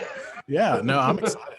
I'm excited. I was ready to be excited, and then you took it a whole turn with the tampon thing, so I was kind of afraid to respond at that point. But no, I'm excited. I think she'll be. You were afraid that if you responded right after that, you'd be like, "Oh, I wasn't sold," but the tampon thing. I was just reading the room. Yeah, so I'm excited about that. I like that we're a week out, and they're continuing to make talent announcements, and it leaves me anticipating even more. I think we're gonna get some more big announcements over the next 7 days, and just build up a little more excitement. Front Row has clarified for us. Thank God for Front Row, our handy moderator / producer there in the chat, that WWE did come back and clarify that talent can use their real names and continue streaming, etc. But now they must inform the company of any third-party usage they're doing. So they're gonna okay it, I guess. All right. Woodland Goblin is not familiar with the tampon spot. You can look that up on YouTube, I'm sure. But just imagine what happens with tampons and what that would be like if the thing that normally happens with them happens, and then they end up in your face. That's the tampon spot. What? There goes another subscriber. So, I feel like we need to cut Rob loose so he can just focus on the chat. He's been talking more in the chat than he has really on has. this actual show. Rob, you want us to let you go, bud? Yeah, let me just get. Anybody in the chat want to jump on screen, and we'll let Rob go over there. We're gonna trade. Hey, we're gonna take Rob out. We'll bring in a lefty. Who we got out there? Come on in, Andrew McKinney. You can come on in. Rob looks offended. He's like, "Am I being scolded by y'all?" Anyway, all right. Well, I wanted to get that in before we wrapped up like the podcast portion of this thing. Was there anything else we needed to cover, like news-wise, that you guys were aware of? I didn't have anything on the docket necessarily, so we can go ahead and just start spending time with the chat. If just 10 pounds of gold is back, man. I'm excited. Tomorrow, depending on when you're listening to this, if you're listening to the audio, Mike Bennet interview may already be up. So check our channel. If it's after Thursday of Wednesday. Tomorrow's Wednesday.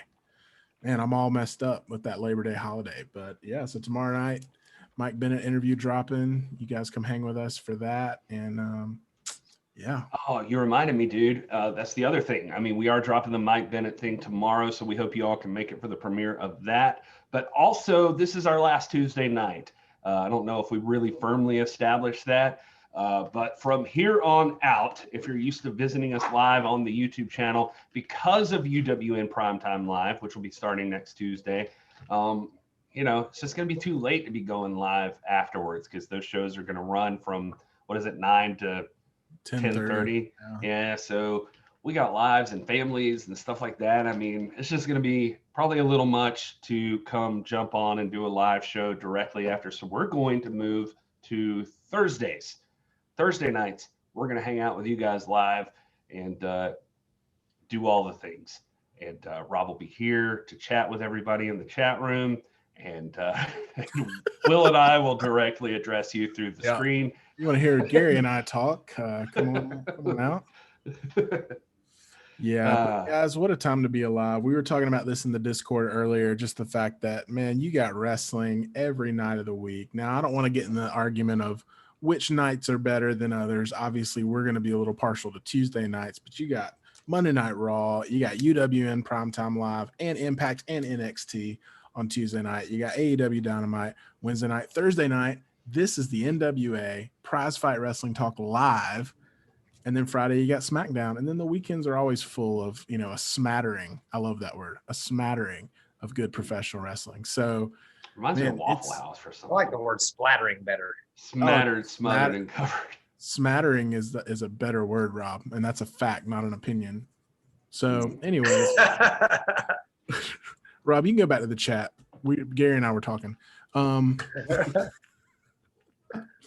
No, but yeah, I mean, just, it's great. I feel like it's like feast or famine. Like we've gone 2020, like we've had a drought, and now it's like, man, my head's spinning, but I'm so excited. Yeah. It's like, gosh, man, it's like when it rains, it pours in a good way. You've had the drought that you spoke of, and now we have an abundance of good stuff coming our way. And I'm just giddy about it. Yeah. So chat room here live with us right now. Go ahead and get your topics ready, and we're just going to hang out and shoot the breeze with the chat. If you want to be a part of that, you got to join us on Sunday nights and Thursday nights on YouTube. You can go to youtube.com/the NWA pod and hit subscribe. You can hit the little bell there, and it'll notify you anytime we go live or anytime we post something new, like every once in a while, like a top 5 things you need to know about Thunder Rosa, or an interview with Mike Bennet. Those kind of things you don't want to miss. You got to do that. youtube.com/the NWA pod. Also, don't forget about NWAfam.com. I mean, you can go to the NWApod.com, but we're really leaning into NWAfam.com, where there is a beautiful shop full of awesome stuff, like really cool designs that our own Wilson Martin did that so like a cool yellow Real Pro Wrestling shirt and stuff like that. And even surprisingly, like Maureen was cool with the other day. Like she was just like, yeah, we like their designs. We're not official NWA merchandise, and we always want to make sure to tell you to support the talent there, especially the ones that could use it right now and the conditions that we're in. But if you got it and you want some cool stuff, we got that too. And like they talked about at the top of the show, some amazing leggings if you want past, present, future, history, legacy, and tradition up and down your legs. That's where you get it. That sounded like a really creepy pickup line. All right.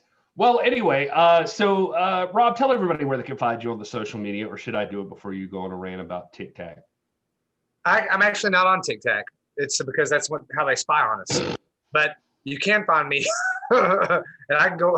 Do we want to get into that? No, I'm just kidding. I'm on Twitter at @RStinson4 primarily. That's where most of my stuff's at. I'm on Instagram at Robert D. Stinson4, and on Facebook at Dr. Robert Stinson.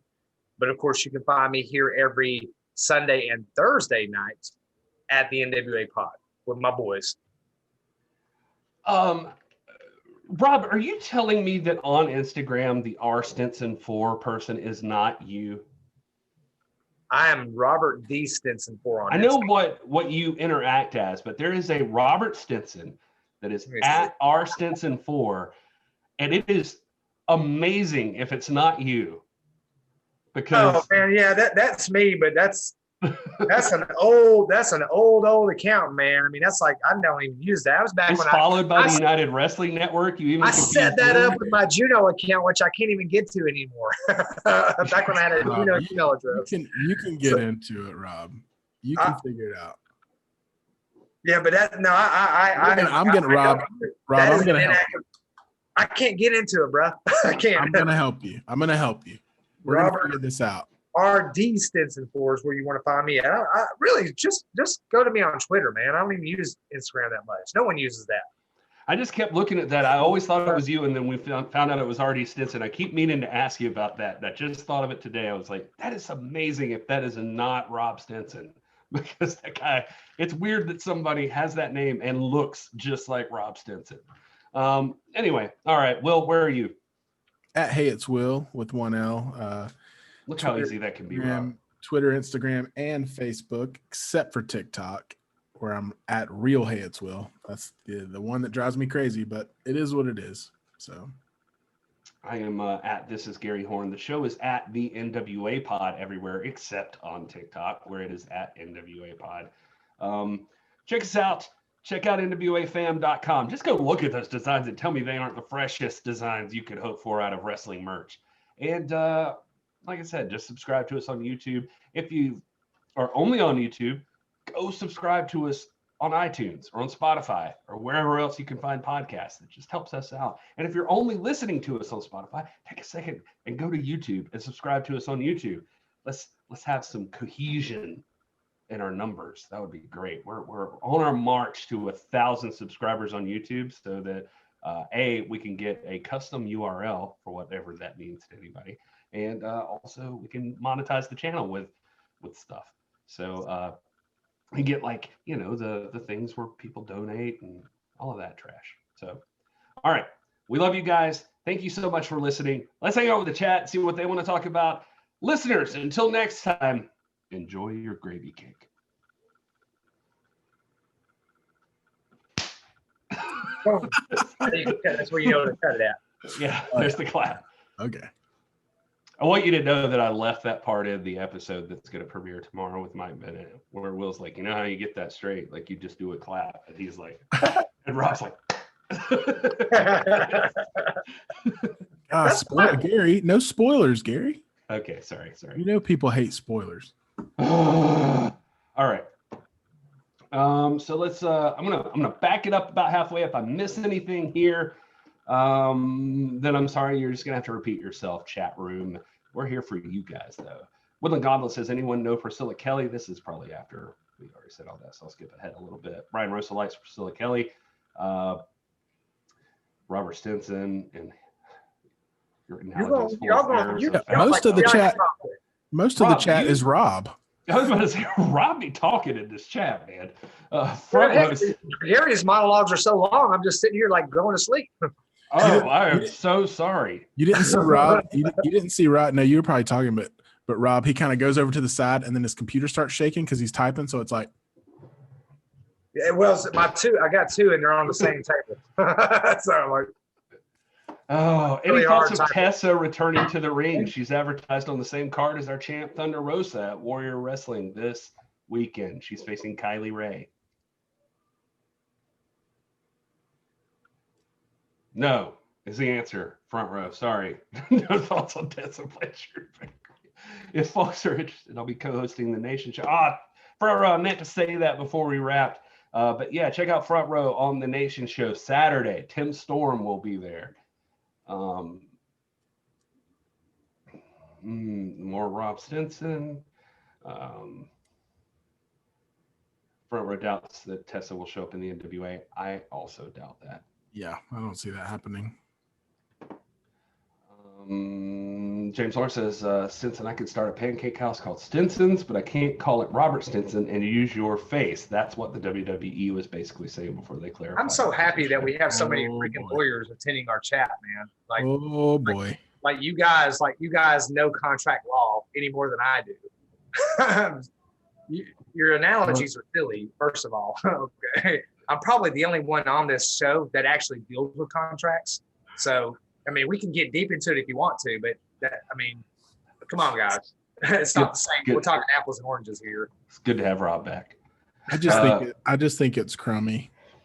I'm not saying it's not crummy. That's the way. I mean, the world can be crummy, but you enter into it, And if you enter into a contract, you better know what you're signing. I'm not saying it's right. I'm saying you're an adult.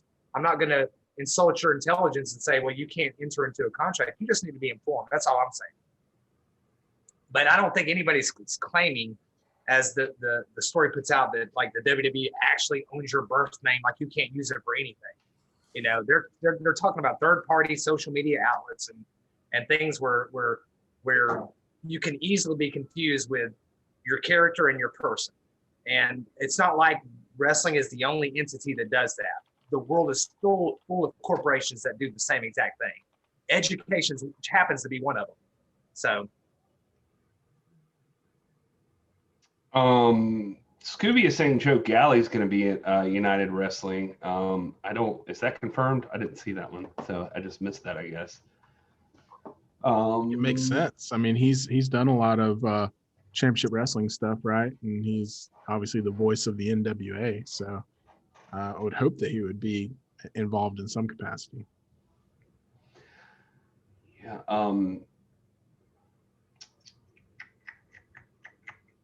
Gary, will you be drinking whiskey next Tuesday night from Primetime Live? I assume this is before we announced we wouldn't be here Tuesday night, but there's a possibility I will be drinking whiskey anyway. We'll see. And then maybe I'll just like hit the right exact mood that I'll be on here at 10:30, just ranting and raving. I'm here. Don't get any ideas, front row. I didn't mean that, Raven. Whiskey Gary live.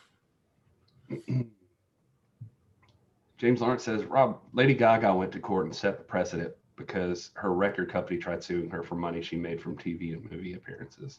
We still on this topic? Let it die. I could. As much as I love arguing with Rob, this is not the hill. This is not even close. This is not even close to the hill I want to die on. I'm gonna tell you, the Lady Gaga lawsuit is like 6,000 pages. So there are intricacies that we will never even broach in this about that thing, you know. So did you read it? No human being has read it. It was written by a team of like 100 and something people. You know, so then how do you know he's not right? I don't know he's not right. I just know he doesn't know he's not right, and I don't know he's not right, and he doesn't know that I'm not right, and none of y'all do either. I'm just saying these are complex matters. It's not just, oh, you can't let me use my name no more. That's not like that, guys. We're talking about corporate law versus constitutional law. It's very complex. And who's that impersonation of? Yeah, who was you, that? Gary. That was me. I'm in the chat tonight. First of all, I'm not even the first person who brought it up. So I just like Who was the first one to bring it up? Will? That was Will. That doesn't sound like me though. That sounds more like you, Gary. So obviously if he was imitating me, it'd be a lot more intelligent sounding. So well, I don't know why you even say that. See, with me, it sounds just like you. I mean, if we want to have a forum to talk about contract law, it's one thing, but my premise isn't to argue the intricacies of whether it's not right or not. I'm just saying corporations have a right to enter into contracts, and individuals do as well. You better know what you're signing. That's all I'm saying. I'm not saying it's not a crummy deal. So there's not trying to make me into like the corporate champion here. I'm not. I mean, I'm saying I don't think we have to make you into that. You've kind of made yourself that. I can't wait to design the thumbnail for this episode. Rob Stinson talks about corporate law really big. We'll get some clicks on that one. Like, could you get him in front of a judge somehow and like just pleading his case? Yeah, I'm gonna put Rob in a judge's uniform with a big gavel. Maybe a sad Lady Gaga in the witness stand. Him reading a 600-page thing. 6,000. 6,000. That's too many. Ow. Front row says, I know how y'all feel about WWE, but Rhea versus Mercedes in a steel cage tonight. I don't know why I said Mercedes like an old lady. Rhea versus Mercedes. Rhea versus Mercedes in a steel cage tonight on NXT is insane.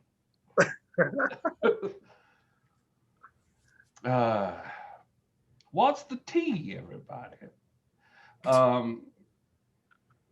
Yeah, I agree with it. McKinney. NXT is the best possible wrestling out of WWE always. Did you guys see what Raven said? Yes. Marquez did just post that Galley was going to be there. Willie Bowen coming in with the bomb. NWA doesn't need Tessa Blanchard. She is diarrhea. Man, this episode has it all. All right. All the buzzwords. We're getting them all out there. Brian Rosa in with Stinson. Just put the shed further out this time. Ooh. Across the freeway. Yikes. Hold on, I'm responding to him. Yeah, it's in your contract though, and that's what you signed up for. So you got to deal with it. Shed. Your tickets were your contract was that your tickets can be turned into shed tickets at any time, at the discretion of management. I wish David Arquette was appearing in. I wanted to talk about that. So I think Front Row mentioned the David Arquette documentary. Have you guys watched that yet? I have not watched it yet. Okay. I thought we should watch it and then talk about it on this show. I was going to say in the chat, how many of you guys have watched it? What did you think? Should we do like a show about it or centered around it? I think that'd be fun. I heard a couple of interviews with him, and it's just cool, obviously, his history with wrestling and things like that. And they were mentioning in the chat that Championship Wrestling from Hollywood is spotlighted a lot in that documentary and his involvement there. So I think that would be something cool for us to watch and then and do a reaction for it. Yeah, not just him too. This past week, or it was the week right after Arquette's dropped, Nail in the Coffin dropped. Did you see the trailer for that with Vampiro? Yes. That looked awesome too. Those are things we could technically be doing. Yeah, watching those movies and giving little chit chats about them. I'm going to start a list. Things that we can talk about besides contract law. Yeah. Because I think Saudi Arabia. I think or Saudi Arabia. I think there are other things. None of these are topics that I brought up, by the way. Whatever helps you sleep at night. Just so you know. And by the way, I may be active in the chat, but Gary's active on Twitter. Like he's tweeted like 80 times during the show. So how do you know it wasn't me? It might. Well, you have the login? Because you think Gary's the only one that tweets on there? What? How do y'all get to tweet on there? That's what I want to know. There goes the octave. We have a shared document that has all those passwords on it. You have the same access to all of that as me. Man, but I gotta go into Drive to get that. See, it's you took a class on Google. You think you're like a Google expert. Yeah, it's really weird. But even combined, we have not tweeted that many times. No, Rob likes to exaggerate. He's the king of exaggeration. Never trust a man with that little hair on his chest. Yeah. He's the king of something. Never trust a man who manscapes his chest. First of all, this chest is naturally bare. All right. Brag about that. I'll take it back. Nah, man, I used a 4.0 on this junk. That one took 20 months. It's just a little better. 20 months of action research right here. Oh, thank God for our people in the chat. I don't know what would be happening on this show without you guys. It's awesome. Yeah, they're talking about David Arquette in the chat. James Lawrence mentions, I know it wasn't his fault WCW's died, but it was definitely a nail in the coffin.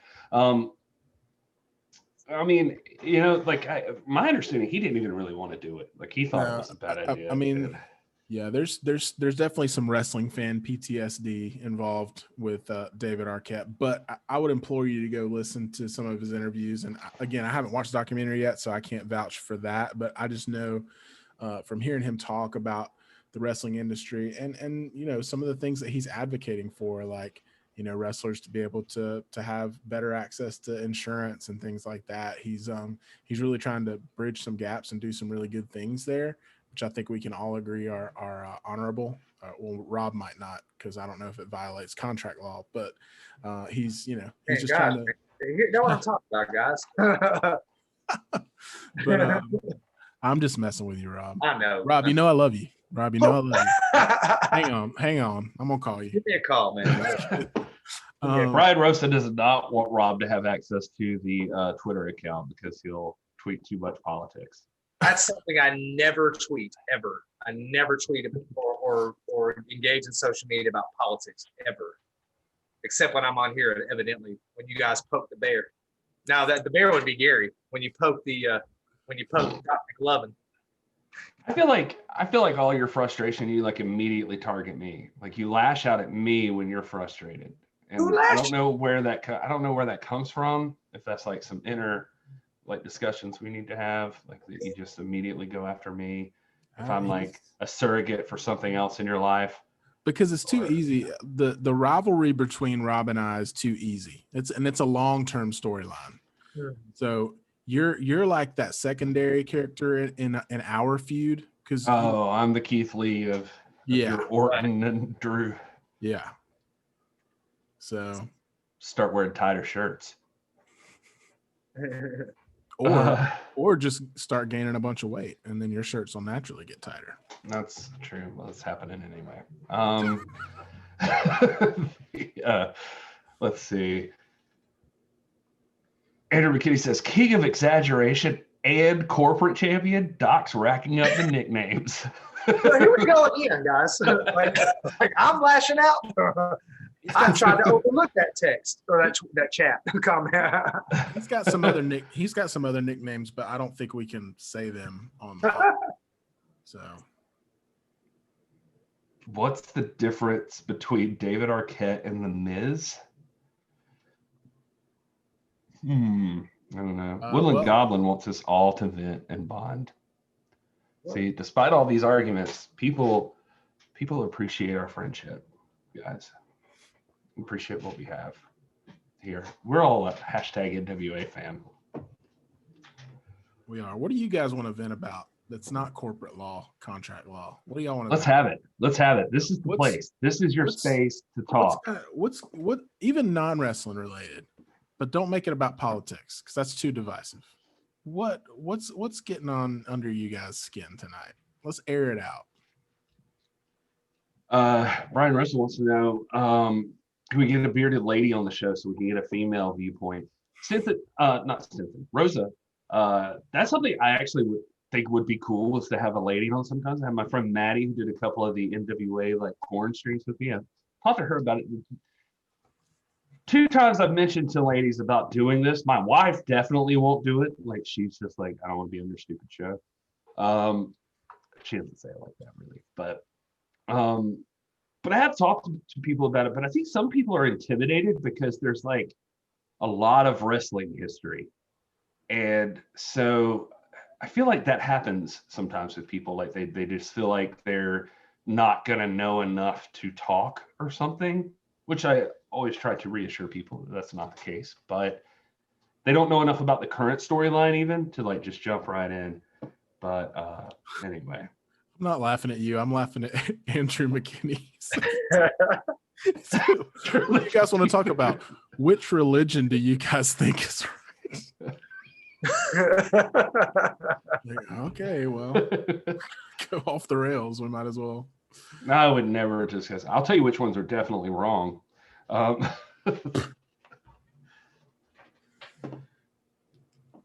man. I'm waiting to hear this. I'm like, go ahead, Gary Bear. Gary's not going to talk about religion on here.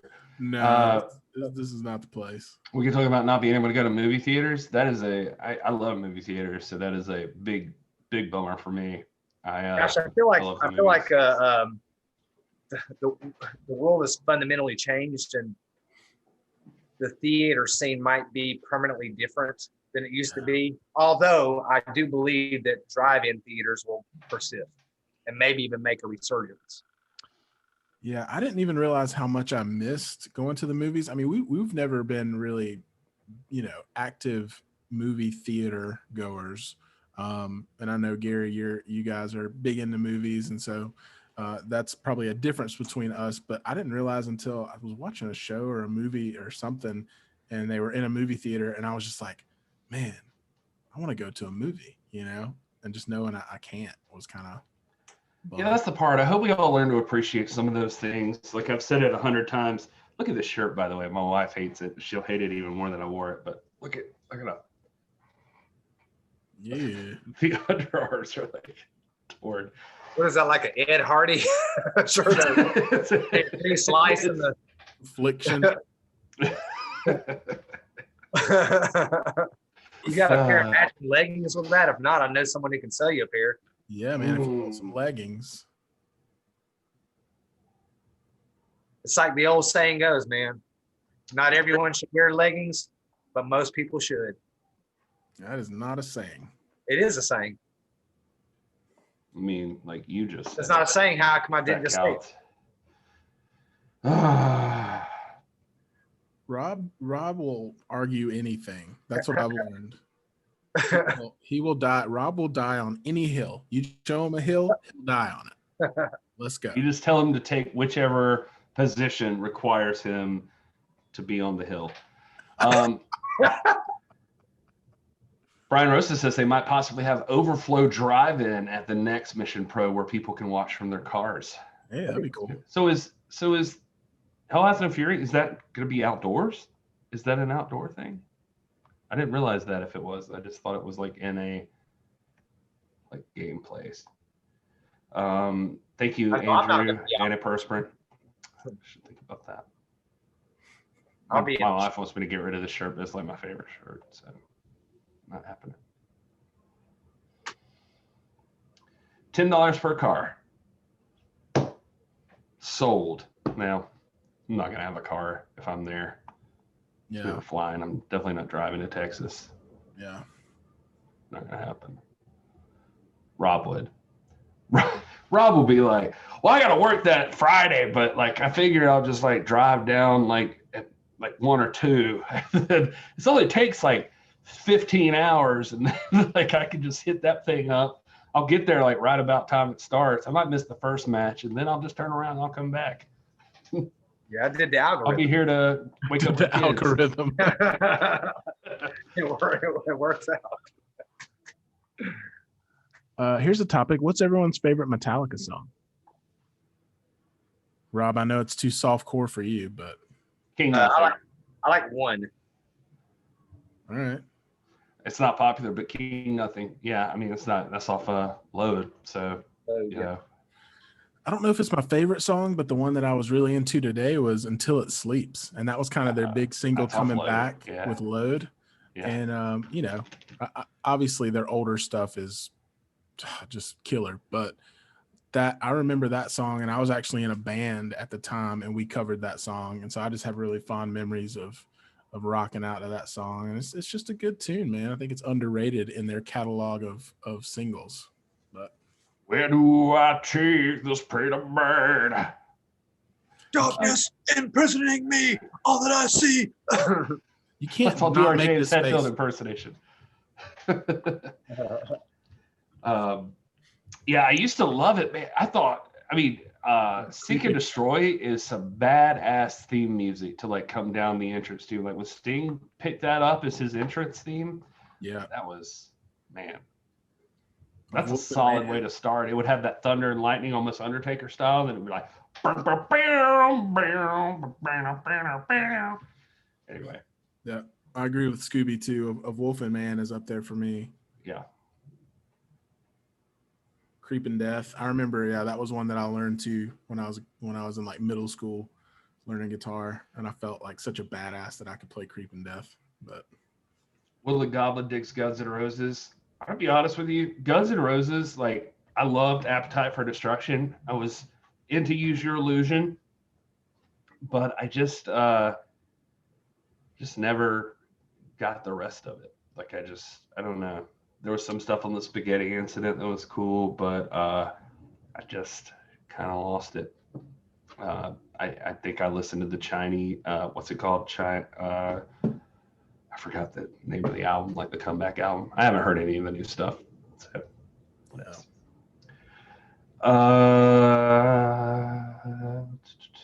what's everyone's favorite Boy George song? Oh, Karma Chameleon, man.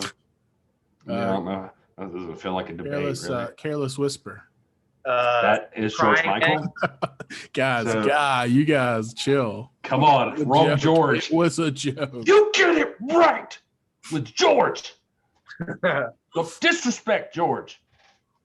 Either He is a George. Do boy. you really want to hurt me? That's a good one too, man. I guess it's a culture.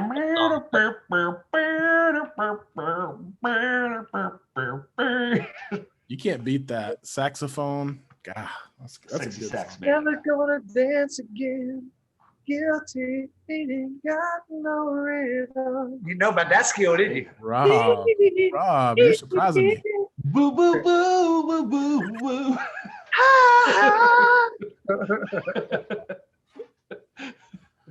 Oh man, listen, I love that we we made our 10 pounds of gold debut tonight, and it's like, hey, let's go. All watch the some listeners show. that could possibly tune in and be like, who are these guys? They seem like they got it these going guys, on. These guys must be legit because they were on 10 These pounds of idiots. gold.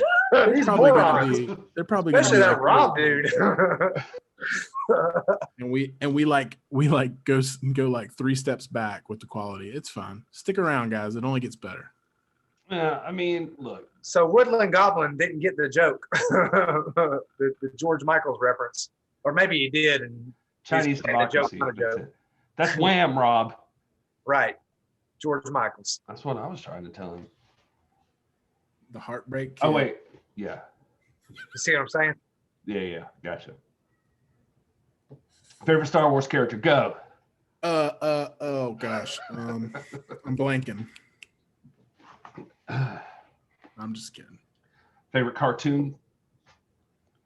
Growing up. Cartoon. That's too broad. I was a huge He-Man fan. I had like all the toys. I was into some He-Man. Yeah, I like He-Man too, man. My first crush ever was on Tila and her mom, Sorceress. I was like, both of them. Who knew that you would one day enter a world that there are like hundreds of videos based around that scenario? Really? That world exists? You have just introduced Rob to a horrible new world.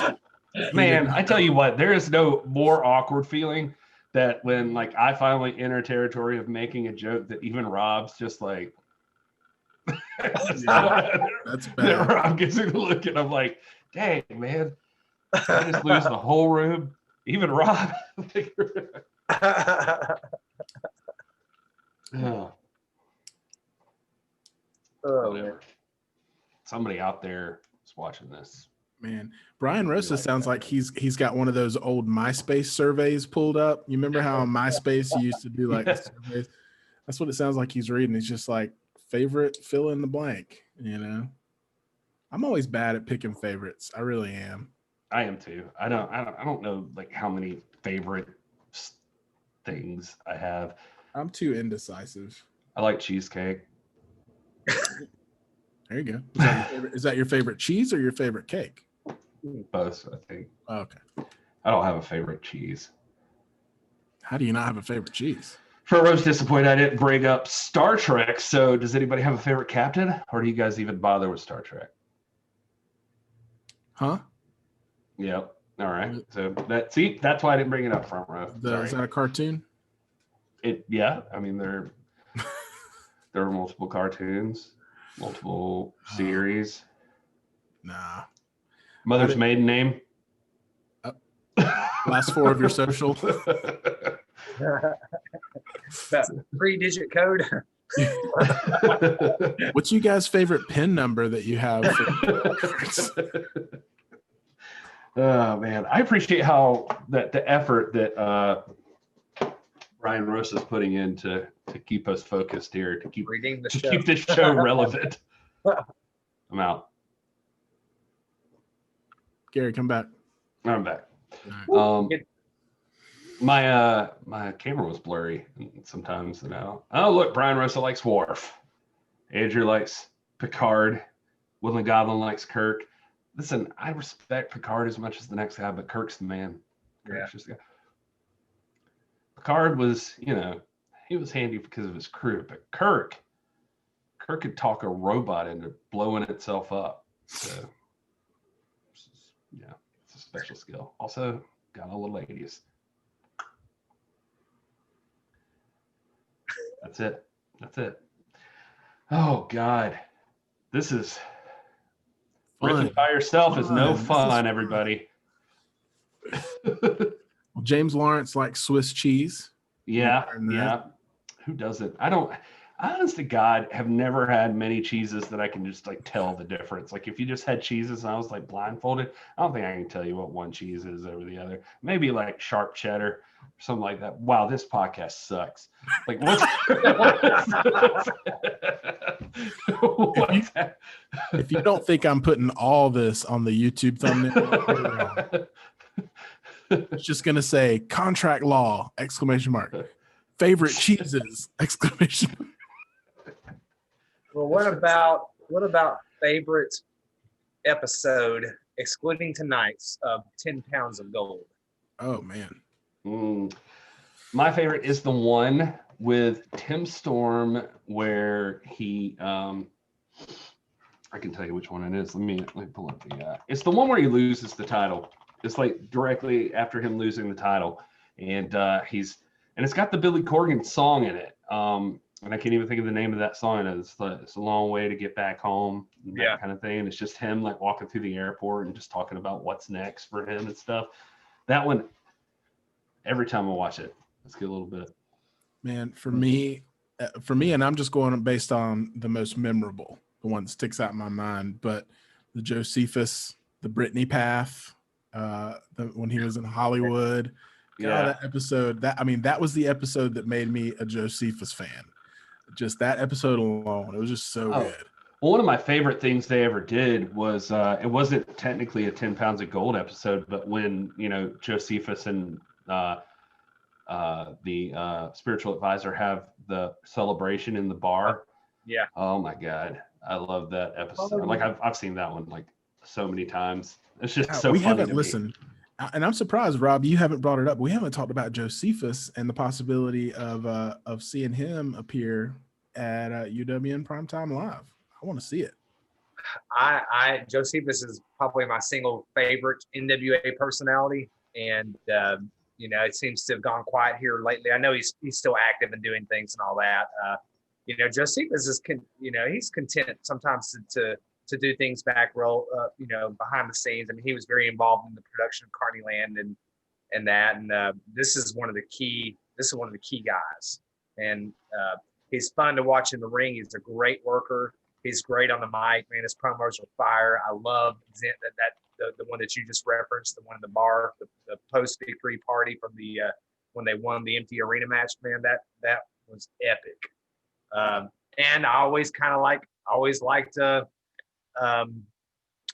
spiritual advisor. Always something about her. We know how you feel about her, Rob. You're very clear about that. Gary's been a little more emphatic about it though than I have. Oh man. And I mean, always a special place in my heart is the first couple of episodes, just because that was my first exposure to Tim Storm. And as somebody who's been a professional wrestling fan for a lot of years, and the last few years, quote unquote mainstream professional wrestling, and then my first kind of introduction to the National Wrestling Alliance is with Tim Storm. And halfway through that first episode, he's over for me, and I'm just like, this dude is the real deal. And I mean, I remember, I can, it wasn't that long ago when I first started watching it. So I can still remember how I felt and how that story affected me, and just, seeing him as a teacher and a grandfather and all that kind of stuff. And then that whole story being told. I mean, it opened up a whole new world of wrestling in 2020 to me, that this stuff was going on. And, I'm anxious to see, future episodes. I mean, we know that now they can be made. And so, we're going to get more of it. Yeah. I'm with you too on those. I also liked the series building up to the title defense in China, just because that was, something that was historic and had never been done before. The Aldis Colt Cabana match. I think there's 2 or 3 episodes, 1 or 2 before and after, and then the one in the middle. I thought that was really good. Just setting the NWA on an international scope, you know, and of course he'd already done that with the Aldis Crusade and everything, but just when you see them get off the plane and you see them driving through these streets in China and the murals and all that, it was really, really, really surreal to see that. So I enjoyed that stuff too. You know, which raises the question, what are your thoughts of defending the title in a country like China? Gary? I'm just kidding.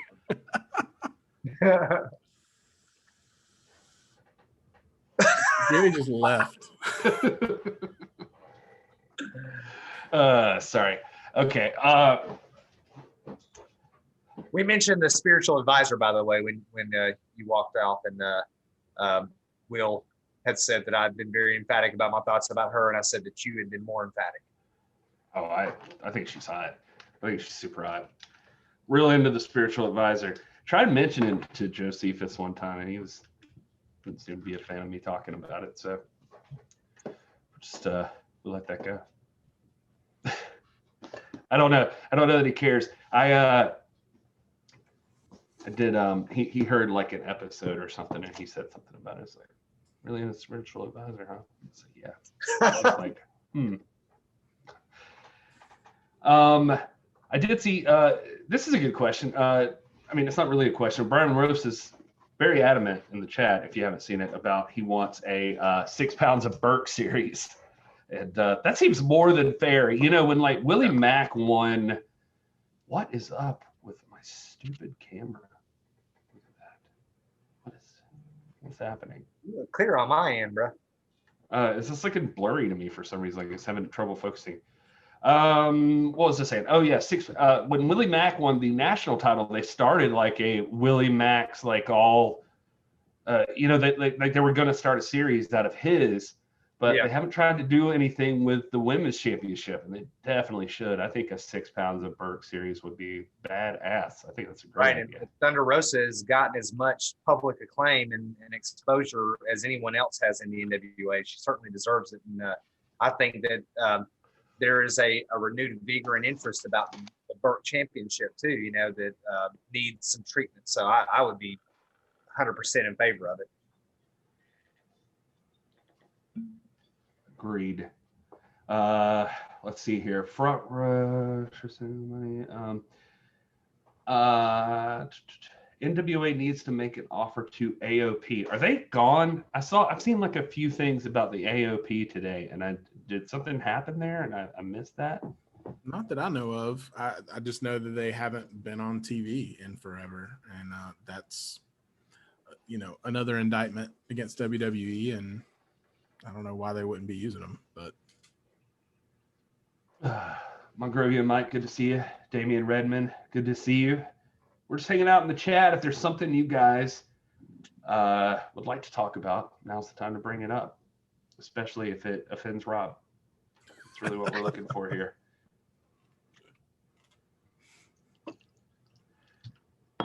I wish I knew how to make.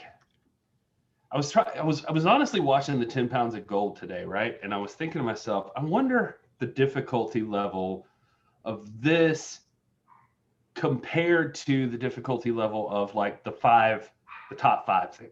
Because I'm learning to edit, and I assume probably once you get really good at editing, you just things just all start to get easier. You know, you have like certain templates and you're like more organized or something like that. But I guess if you could create a story and have a way to tell it, I mean, it's probably not easy to like piece those stories together. Well, like the top five, one of the things that was really weird is like some of the time you're like, really?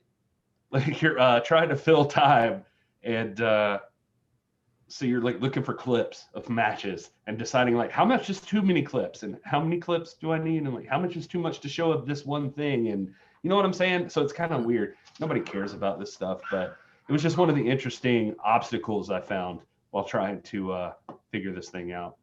Yeah, it's tough, man. I mean, I don't think if you've never really tried to edit and make a video, you know, there's a pretty big learning curve, and it takes a lot of mental effort and energy. And so, yeah, I mean, that's one of the things that, I was not worried about with this new 10 pounds of gold, but I didn't know just how great it was gonna be.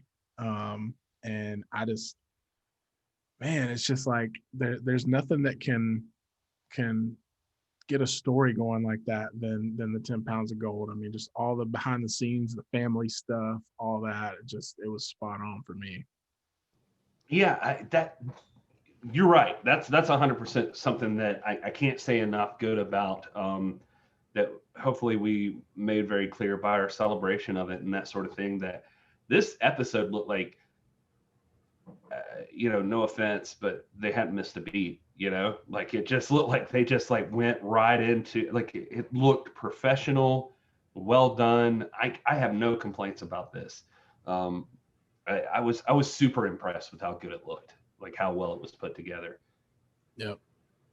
And the graphics too, man. I mean, you guys know I'm a designer, but just the prize fight feel of the match graphics, it's resonating with me, man. I love it. I'm hungry for more NWA stuff. I mean, I'm excited about Primetime Live, but I'm also hoping that this is kind of like a chance to springboard into an NWA pay-per-view in the near future. Maybe start some storylines on Primetime Live and pay them off at an NWA show. I think would be great. But I think you're right. Possibilities are endless. So, I mean, if you're gonna incorporate all of these rosters, you might as well start crossing them over. Like that'll be fun to see like the possibilities here with like who can face who. I wasn't really kidding about like the TV title thing. Like let's see Ziggy Dice versus this Dan Joseph guy. Considering everybody asks every day about Ziggy Dice or the TV title, I wish they would just make a statement or do something with that. You know what I mean? I know this is different than NWA Power, but it would be nice if we're just talking and getting real here, it would be nice for the NWA to at least update us on some stuff, at least get us something out of our champions. Like, let's hear something from James Storm and Eli Drake. Let's have a little something from Aaron Stevens. Like just, like it's been a little while now since Carneyland. It's cool we're getting UWN Primetime Live, but I think a lot of people still have questions about what this means. Like what's the lay of the land for the National Wrestling Alliance? And they still, you can catch it through tweets and stuff that the champions are still the champions and blah, blah, blah. But it would be nice to I don't know. I think people like to see them sometimes, and see them flaunting their stuff sometimes, like the gold, and like that kind of thing, like just, or at least acknowledging themselves as champions. I agree. And my hope is that, a week from tonight, we'll have some more visibility on that kind of stuff and have some more answers about, the future of that. I still am very much on board. We mentioned it before on this show, but William Patrick Corgan mentioned in the Carneyland Zoom call to us that right before they paused for COVID, they were in the process of really putting some effort into elevating the tag titles. And that's something I want to see continue. And I'd love to see that continue right out of the gate on UWN Primetime Live. I mean, there's UWN and Championship Wrestling from Hollywood has a lot of great tag teams on their roster. So if there's not, an NWA tag team that is ready, I know there's definitely some crossover there that can happen, and having some nice, NWA tag team title matches would be really great coming out of the gate. Yeah. I think it's,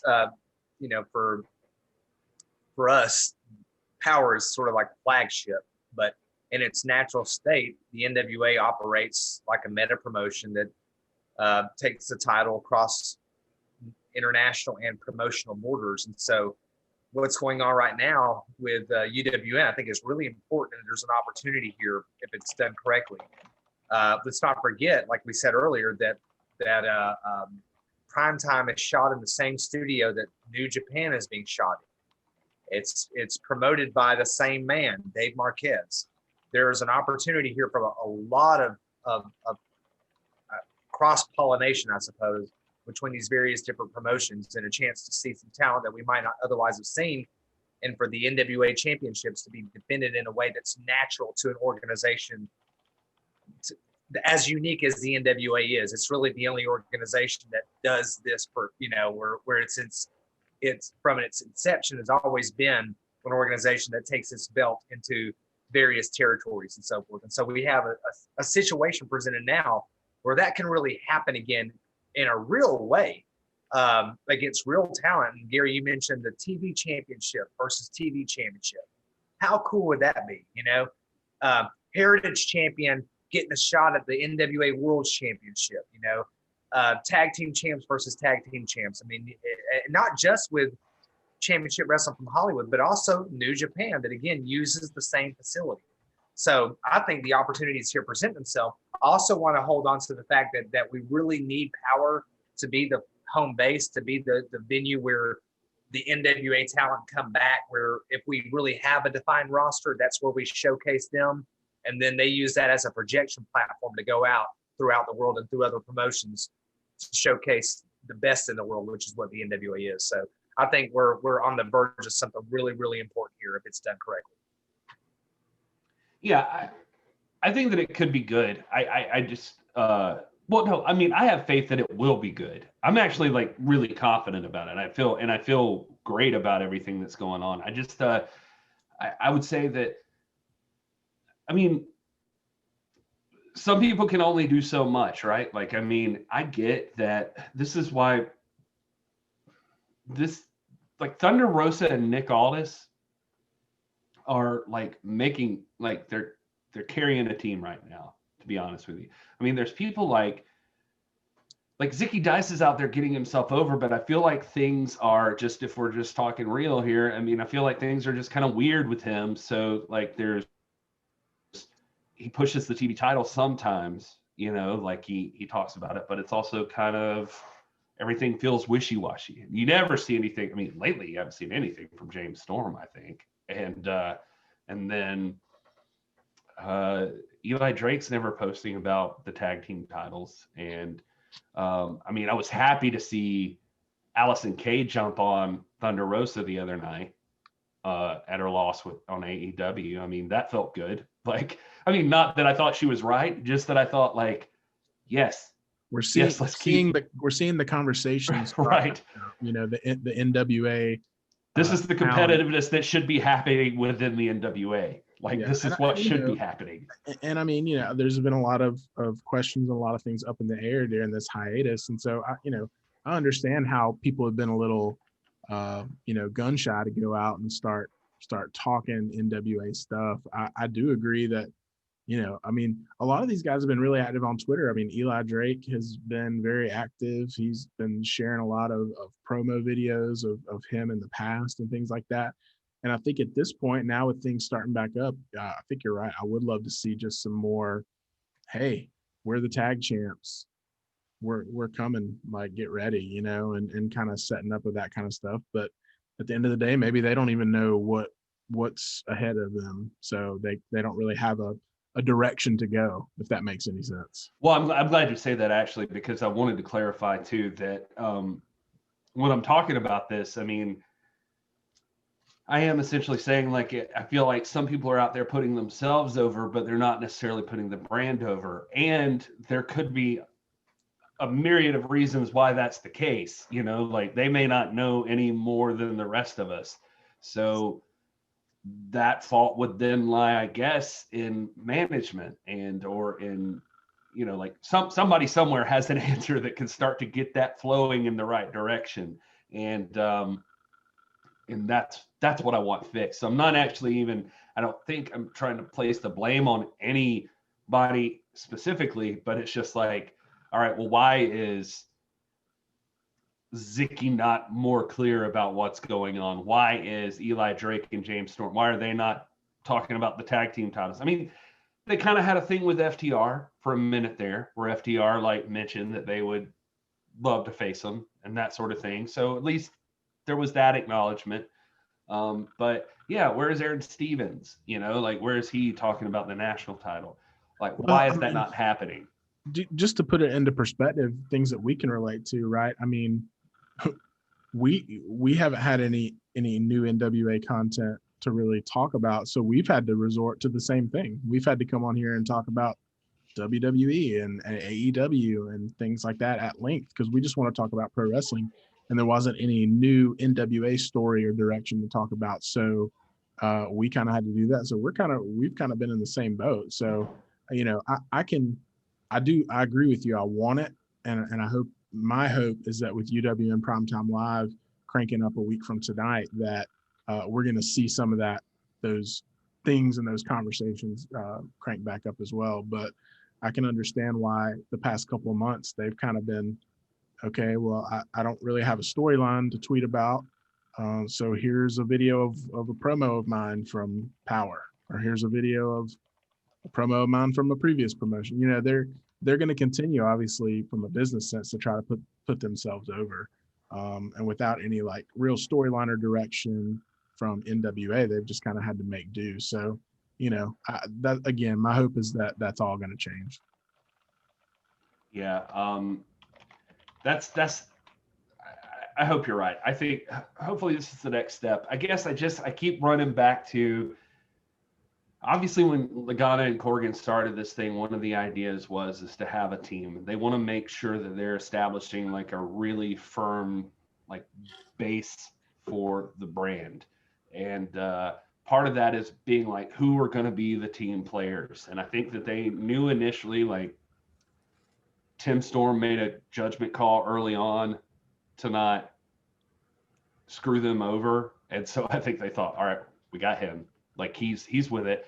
I also think, with respect, they don't look at Tim Storm and think like, this guy needs to get on Instagram Live a lot more and start like pushing out stuff, you know, and all that. I don't think anybody expects Tim Storm to be doing that. But Tim Storm, by the way, is on the Nation show this Saturday. So he's still out there. He's still talking. And then I think they knew Nick Aldis was like, when the decision was made with Aldis, it's like, this is a guy who's going to be all in on this brand. For as long as we can keep him, Nick Aldis will do everything in his power to make the NWA the most important thing in wrestling. And I feel like if we had to start ranking, you know, I don't want to like piss anybody off by like judging this necessarily, but I don't know that they knew Thunder Rosa would be that initially, but I feel like Thunder Rosa is right there now.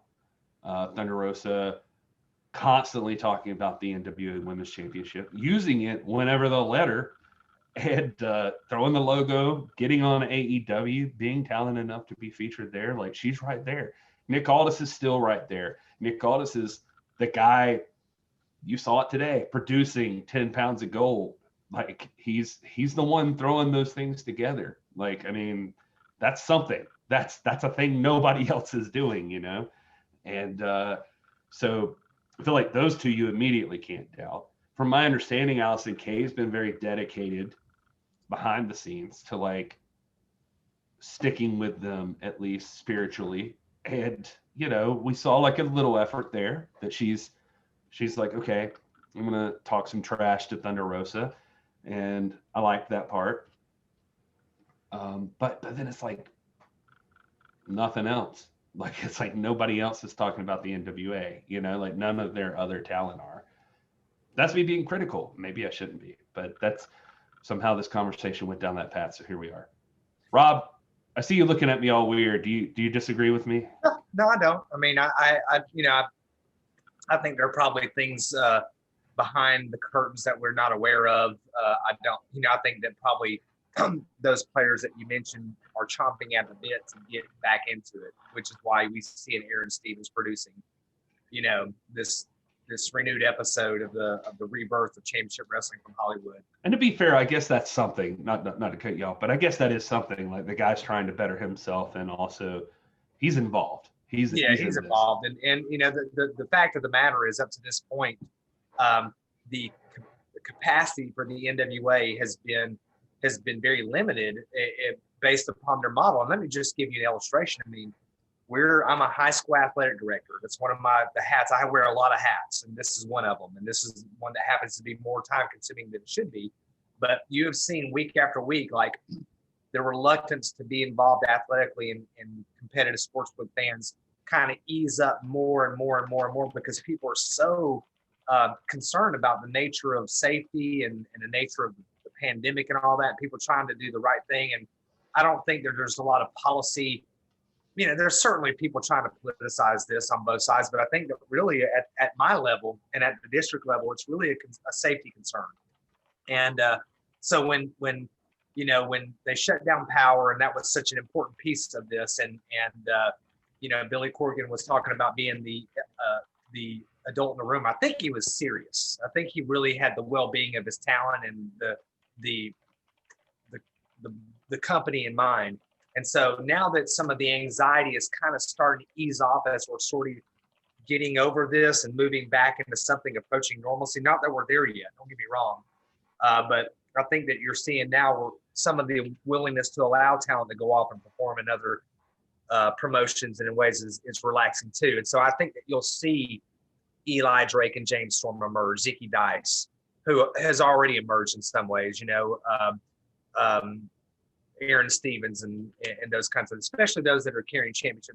These guys are top-notch professionals. If they weren't, they wouldn't have the belts in the first place. They're trusted to have them. And so I think that when the time is right and when that opportunity presents, they're more than willing to get back out there. And I think we're on the cusp of that happening.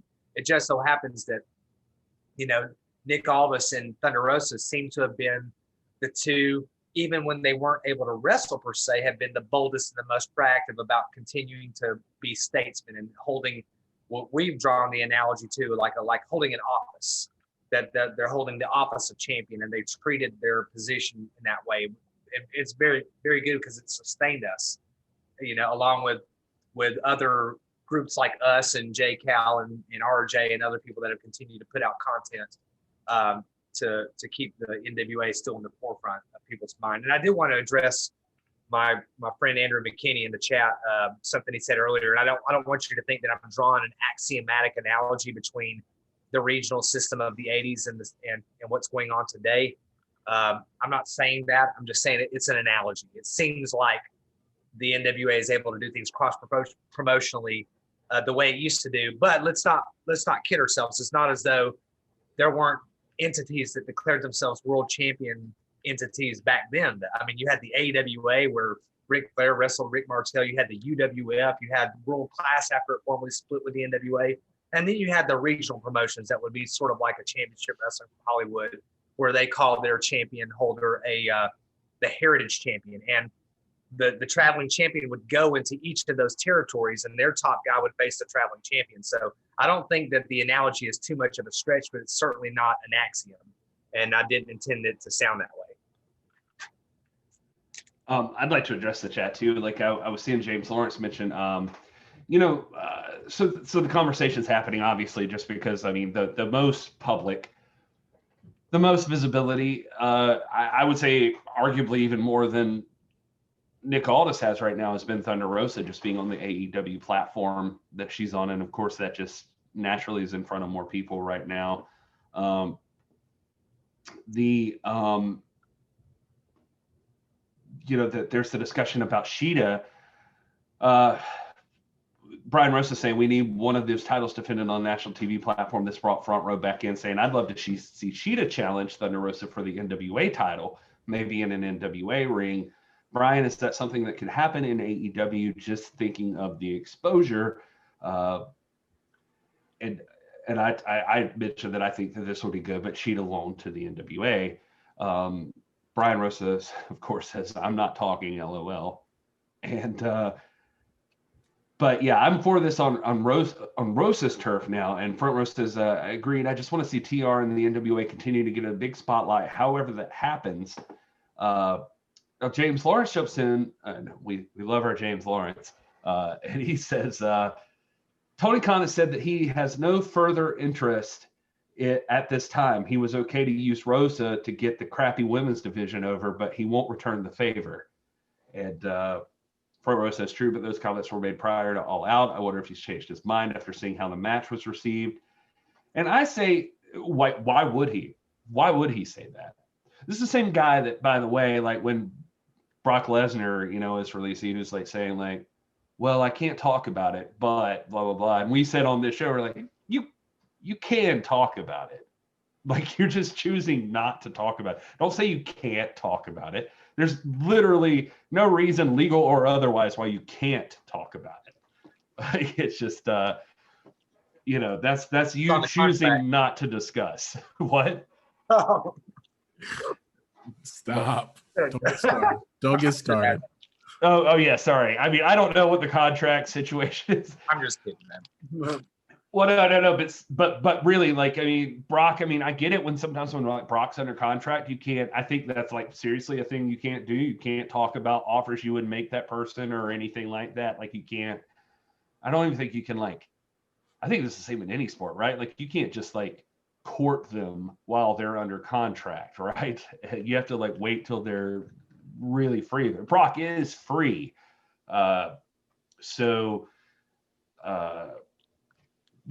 Like he's just choosing not to talk about it. I don't think that Khan has any interest, but him being coy about it makes it interesting. He's a salesman. He's a businessman. He knows, he's smart.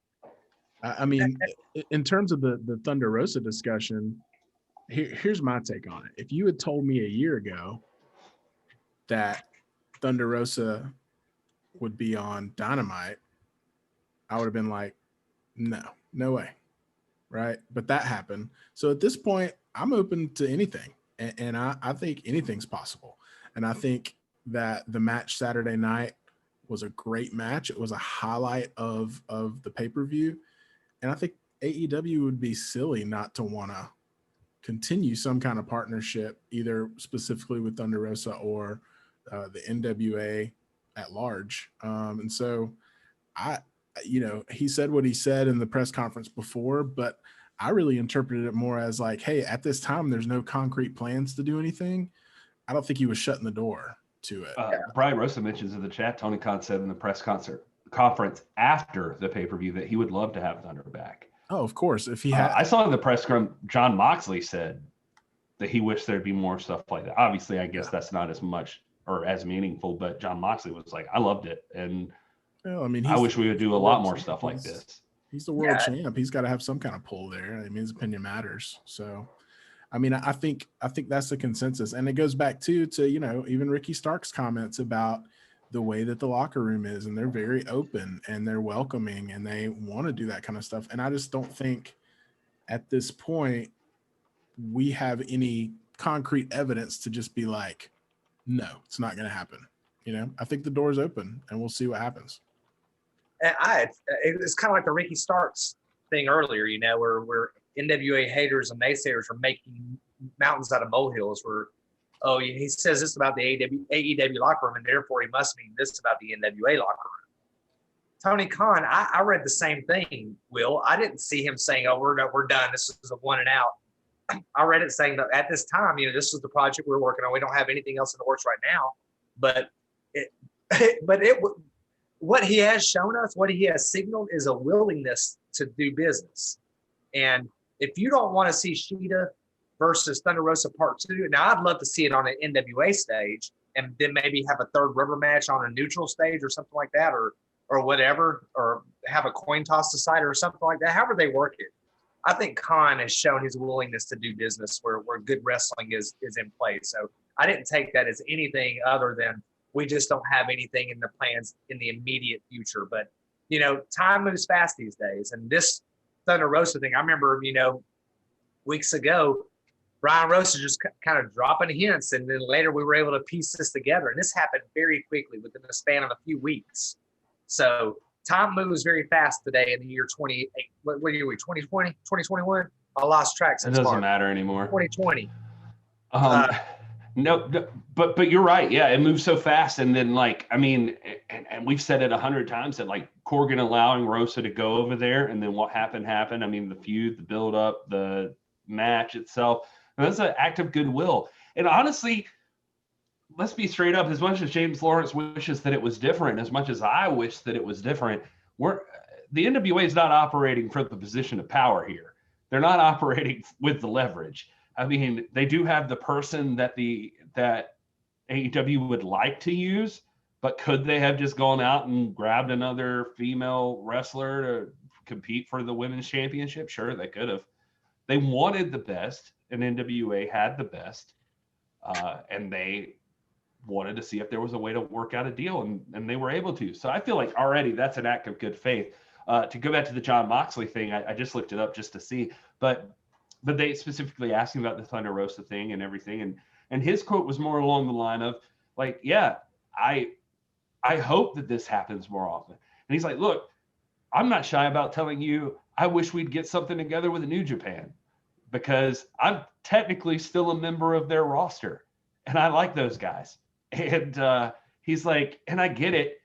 They're a different company in a different place doing different business than we are. And I'm not saying we all have to be married at the hip, but it would be cool if we could just work things out to like trade out here and there, like let's do some business.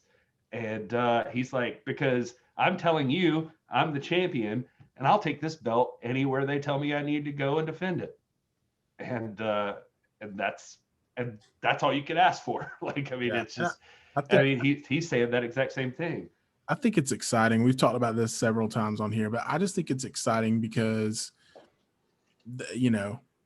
this, if there was ever a time where this was close to being a reality, talking about cross-promotional, or making it a regular thing, having, different wrestling organizations partner with each other for mutual benefit. This is the time for that. We've never seen a door this open in wrestling. And part of that is due to the AEW. Part of that is due to them coming in, being a big player right out of the gate and doing things like this with the crossover with Thunder Rosa and having, guys like Brian Pillman Jr. and, even Ricky Starks and Eddie Kingston, they're under contract now, but they weren't when they appeared on there. So they're showing a willingness. Hey, we'll be a primetime player, but we're going to be willing to work with other people. Now, can that go south? Absolutely.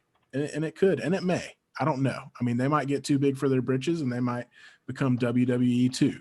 But as of right now, I mean, we dream about it and fantasy book it all the time. Oh gosh, what if this guy from this promotion could fight this guy in a title match, and this title versus title and promotion versus, stuff like that. And like, if we've ever been close to that, it's now. And so I'm excited about that. And I would like to think optimistically that it can happen and that everyone can win, and benefit everyone. Not everyone can win, but you know what I mean? Everyone can benefit from partnerships and being really strategic about it. And to me, it's just something that's super exciting. Right. And I mean, it's like, you look at WWF when Vince Jr. took over, they were putting out a quality product for several years. And then it took years for it to kind of evolve into something like chaos, to something that was unfamiliar. And maybe that's just the way the world works. Maybe there's something to Hegel, and dialectic idealism there, not to wax philosophical here, but you understand what I'm talking about. Maybe there's something to the fact that every now and again you need a revolution. All I'm saying is, with the AEW, I think by and large, they still have a project mission orientation to where they're willing to bring in independent talent like a Ricky Starks, a Warhorse, an Eddie Kingston. They're willing to showcase a Thunder Rosa. They're willing to partner in their pre-launch project, the NWA World's Heavyweight Champion. You know what I mean? And I think that we're years and years away from a devolution into something unfamiliar. You're going to have elements of pageantry and cartoonish stuff just because they're so big, and there is a faction of the wrestling population that appeals to that, and they want to draw in those guys too. But still, I think the AEW is much closer to the NWA and what we embrace than it is to the WWE, just straight out. You know what I mean?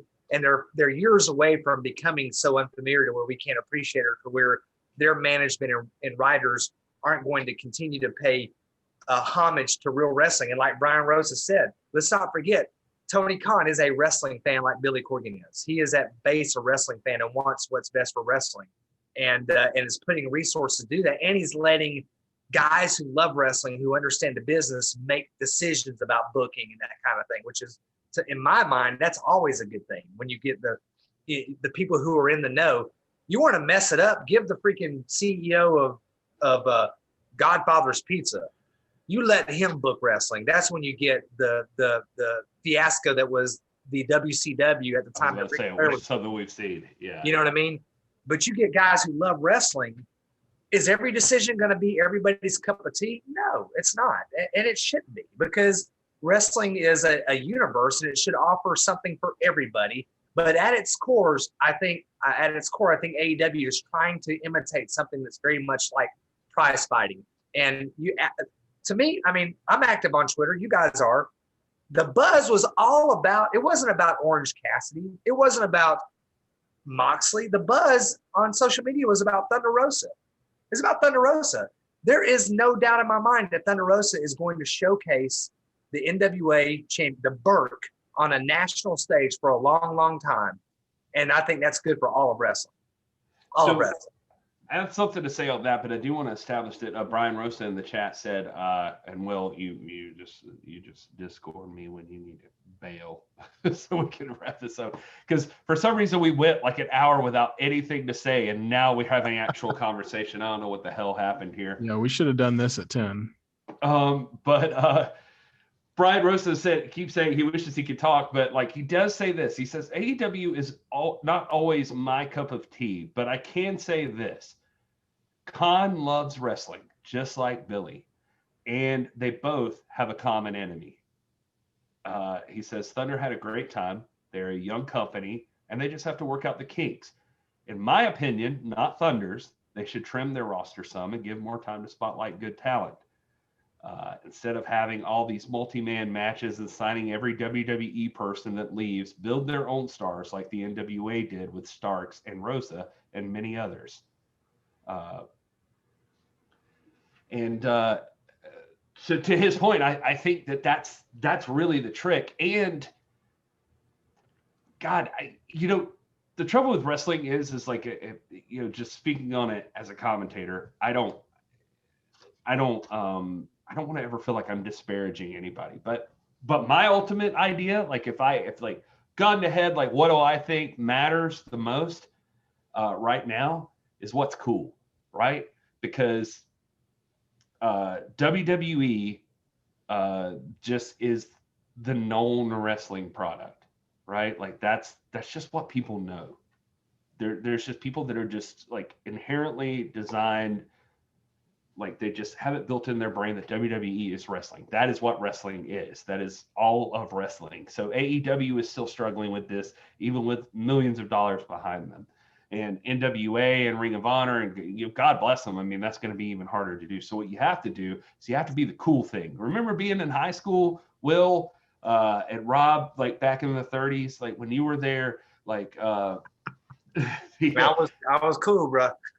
Had his bell bottoms. Right. But no, man, I remember the 90s when I was in school and like wrestling was the junk. Dude, like it was, everybody had an NWA shirt or NWO shirt, and everybody had the Stone Cold shirt, or The Rock was your jam. Like all of these things were cool. And I think that there's something, I know it sounds like a dumb thing to say, but I feel like there's got to be a way to make things cool. And it's not assuming that everything that's worked about wrestling before is going to work right this second, except storylines that people care about. I think that's the part that actually always translates. But as far as like, I mean, I think the Young Bucks fit that mold. I think Kenny Omega fits that mold, as much as James Lawrence would hate these things for me to say. I think those guys are cool. Like, I think that they could capture an audience. But Thunder Rosa is cool. Like, Thunder Rosa, like, the second she walks on stage, there's something about her. Like, face paint, outfits, whatever it is. Thunder Rosa's got it. Like, Thunder Rosa's a thing.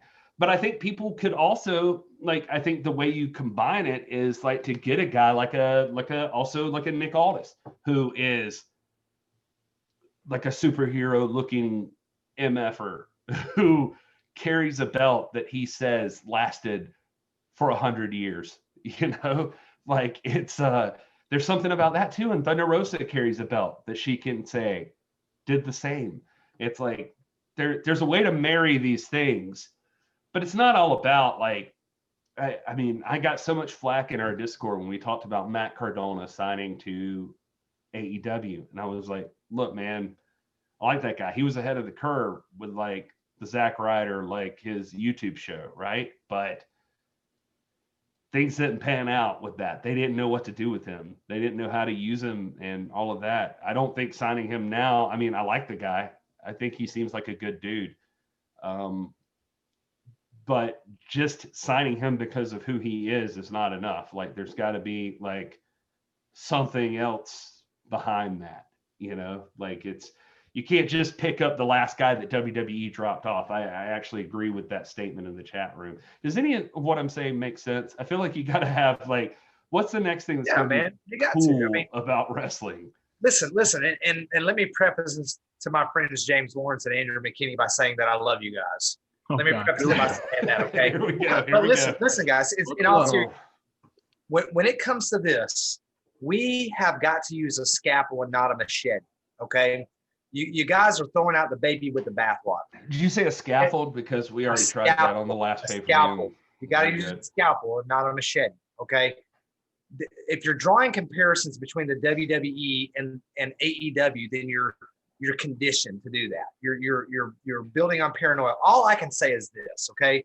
Insofar as it has interacted with NWA talent and an NWA World Championship, it has treated it with the utmost respect and dignity. Something that the WWF did not do when they brought in the NWA as a gimmick faction. Okay. Secondly, it's not the same. My friend, I think it's Andrew McKinney, talks about orange mimosa matches and that. Well, hold on now. We had 3 important world championship matches that were under gentlemen's rules on this pay-per-view. A tag team match that I liked. Gary didn't care for it too much. It went too long for him because of his attention span and whatnot. But I'm just kidding. But I thought I enjoyed that match. I think Will did too as a fan of tag team wrestling. We had an epic women's match, which was a match of the night. And then we had a very reasonable, I mean, I wouldn't give it an A+, but I'd give it a B, a solid B- World Championship match with the AEW title being defended. The gimmicks were reserved for other things that spread storylines, and that's not anything new, guys. It's not like the NWA didn't ever delve into that. And listen, I've said it time and time again on virtually every show. I don't typically like gimmick matches, but if you're going to do them, they need to either have an impact or serve a swerve or something. You can look back in the NWA with Lasertron or Jimmy the Boogie Woogie Man Valiant in the hair versus hair matches, or the various Texas Tornado matches, or the best of 7 matches, or whatever. It's not like gimmick matches were just invented today, guys. They've always been around. And the fact that now we have the technological prowess to dump mimosas on somebody because that's Orange's gimmick, that's not the worst thing in the world. The world title wasn't defended in that match. That was the rubber match between Orange Cassidy and Chris Jericho, who is a guy that, look, say what you want about him. I know Piper, my daughter, likes him. And so I think it's pretty cool. If Orange Cassidy is the conduit, if Question Mark is the conduit that drives my daughter into enjoying prize fighting, because she's going to get that from me. Trust me, she's going to get that from me. But what I saw in that match, and don't get me wrong, there were a couple of spots that I really didn't like. At the Matt Hardy thing, I was kind of ticked about that. I don't like that. And we're not saying it's perfect. I'm just saying we are not talking about the WWE here. There are eons of difference between the two. I 100% agree with that. And I will say to like the prize fighting thing, not to step on what your point is, but the prize fighting aspect of things, I think just part of that involves having people you actually care about in a match against each other.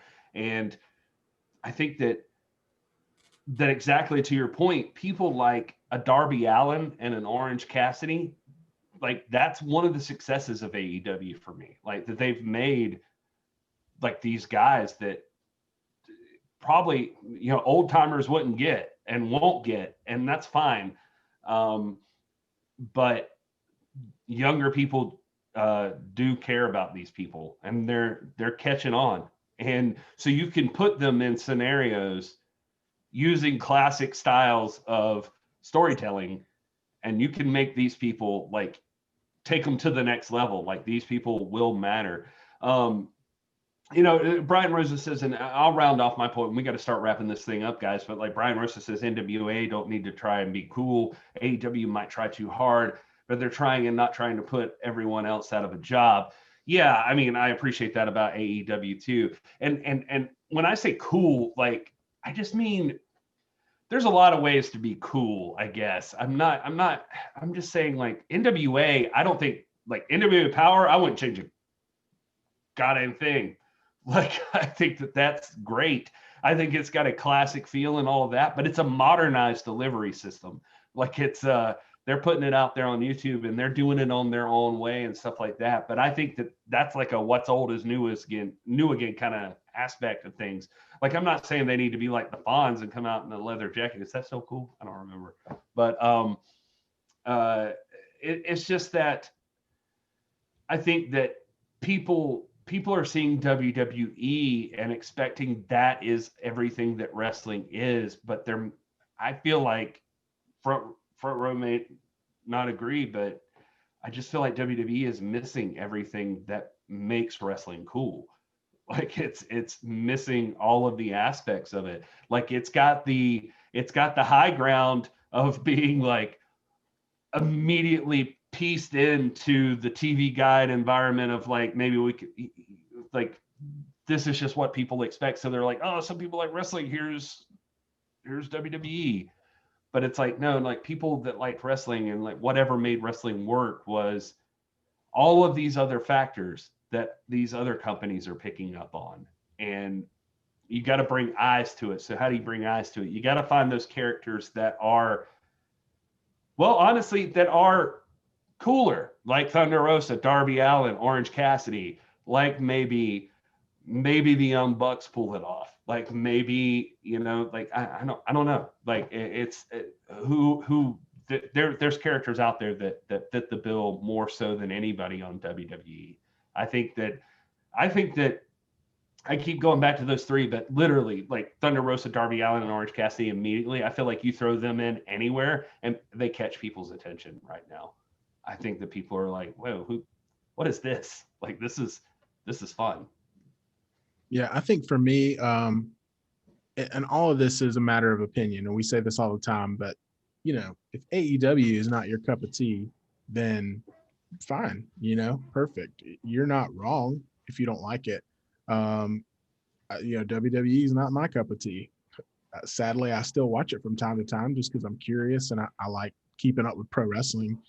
But I have a lot of problems with that, and I sit and poke holes and all that. For me, the main difference between AEW and WWE is there are some things that in my mind make good wrestling, and that's storytelling, promo work, and in-ring work. Now, if you want the total package, the National Wrestling Alliance is for you. But when it comes to mainstream, and if you're comparing WWE and AEW, the main difference is when you talk about a Mimosa Mayhem match, that gimmick didn't sell you on the match. The story told to get you there sold you on the match. In WWE, they'd be relying on that gimmick to get the match over. That's the difference. Yeah, and Will, not to cut you off, but just to add to what you're saying too, I just want to be clear too, because I'm just seeing the chat and the discussion. Like even with Darby Allin, when I talk about Darby Allin, I just think Darby Allin's got a good look. He's got a good, like, everything about him is good, but there does need to be somebody on the other side of that locker room, like, that's saying, hey man, you might be able to stick yourself in a body bag full of tacks and get power bombed on the stage, but that does nothing. Like literally that will not matter. Like you're succeeding, you're over. And that part won't do it. Like that won't do anything else for you. Like you've got a lot else working for you. Let's rein it in. But anyway, I'm sorry, Will. Yeah, no, I mean, I was just making the point that from my perspective, and I consider myself a pretty smart wrestling fan. The stories in AEW are light years more believable. Take, for instance, Seth Rollins and Rey Mysterio, this feud they had going. And it was building up to an eye versus eye match. The only reason that was interesting is because it was eye versus eye match, an eye for an eye match, and we wanted to see how that was going to play out. Nobody was really bought into that feud. And I say nobody. I don't mean to sound hyperbolic. I'm sure some people were. Me personally, I was not bought into that feud. Nothing about their promos or any of the matches leading up to that made me think that those guys really like had it out for each other and that made any sense for them to have a feud. But the way that the promos between Orange Cassidy and obviously Chris Jericho, who is an amazing mic worker, those were more believable from a wrestling perspective for me. So that's the main difference, where it's like, it really comes down to scripted promos versus, hey, go be yourself and tell this story. One of them works so much better. So to me, that's the main difference between WWE and AEW. I don't think they're similar at all, to be honest. I agree. And the main difference for me is that AEW is a company that, regardless of its flaws, and there are flaws there, they're willing to take and welcome the NWA World's Women's Champion on there and treat her with dignity and respect. And even though Sheeta won that match, nothing was lost on Thunder Rosa. Nobody thought that Thunder Rosa was any less for her. And there are people that still think that Thunder was better. You know, I mean, she dominated the match. Let's get real. She dominated that match, you know, much like Watts did earlier, you know, in Championship Wrestling from Hollywood. So you have that match 10 times and you have a contest between two equals, you know, or two comparable opponents. And Thunder Rosa is going to win some of them. Sheeta is going to win the other, you know, percentage of them. But this is a company that in every instance that I've seen them treat credible prize fighters, they've done it responsibly. And they've treated our company with a great deal of dignity. I will give Front Row this, just so it doesn't sound like I'm constantly kissing AEW's ass. That Matt Hardy incident, I 100% think that there was zero chance that would have ever even been considered as a spot in WWE. Like, I think that there was zero chance that that exact same scenario would have happened. That somebody back there would have been like, no, that's just not a thing that we're going to do. You're not spearing somebody off the scissor lift, and especially not without like 15 tables down here, like, you know, with like a crash pad. Like, you're just not going to do that. I will give them that. Like, I do think that so there's a balancing act to be played here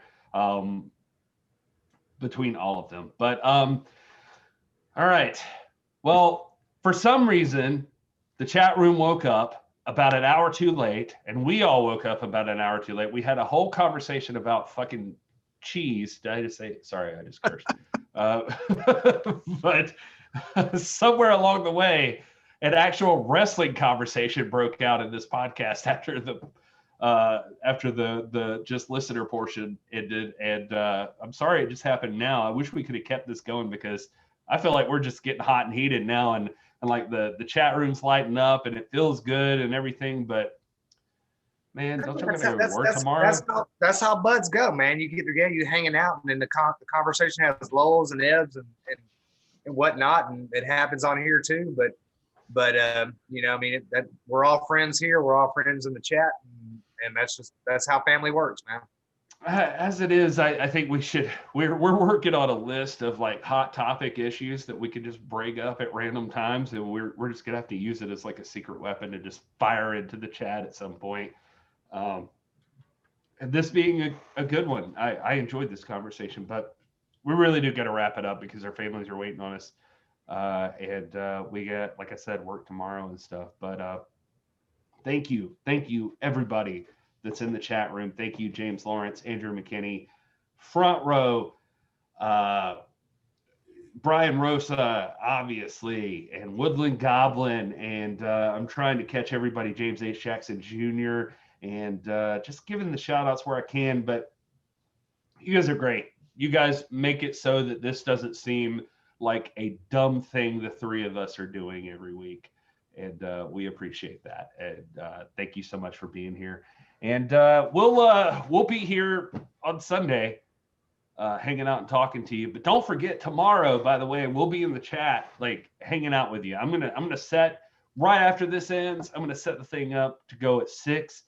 Our interview with Mike Bennet to keep the discussion going about UWN Primetime Live. We got to interview Mike Bennet, and I promise you, it's a great conversation. If you care about things like we're talking about right now, like what goes on behind the scenes at WWE, AEW, all of the things, and what Mike Bennet brings to the table competing for the NWA World Heavyweight Championship, you're going to want to see this. You don't want to miss it. It's going to be solid. I guarantee it. Yeah. And also just because we know that, our the hashtag NWA fam really does care about history, legacy, and tradition.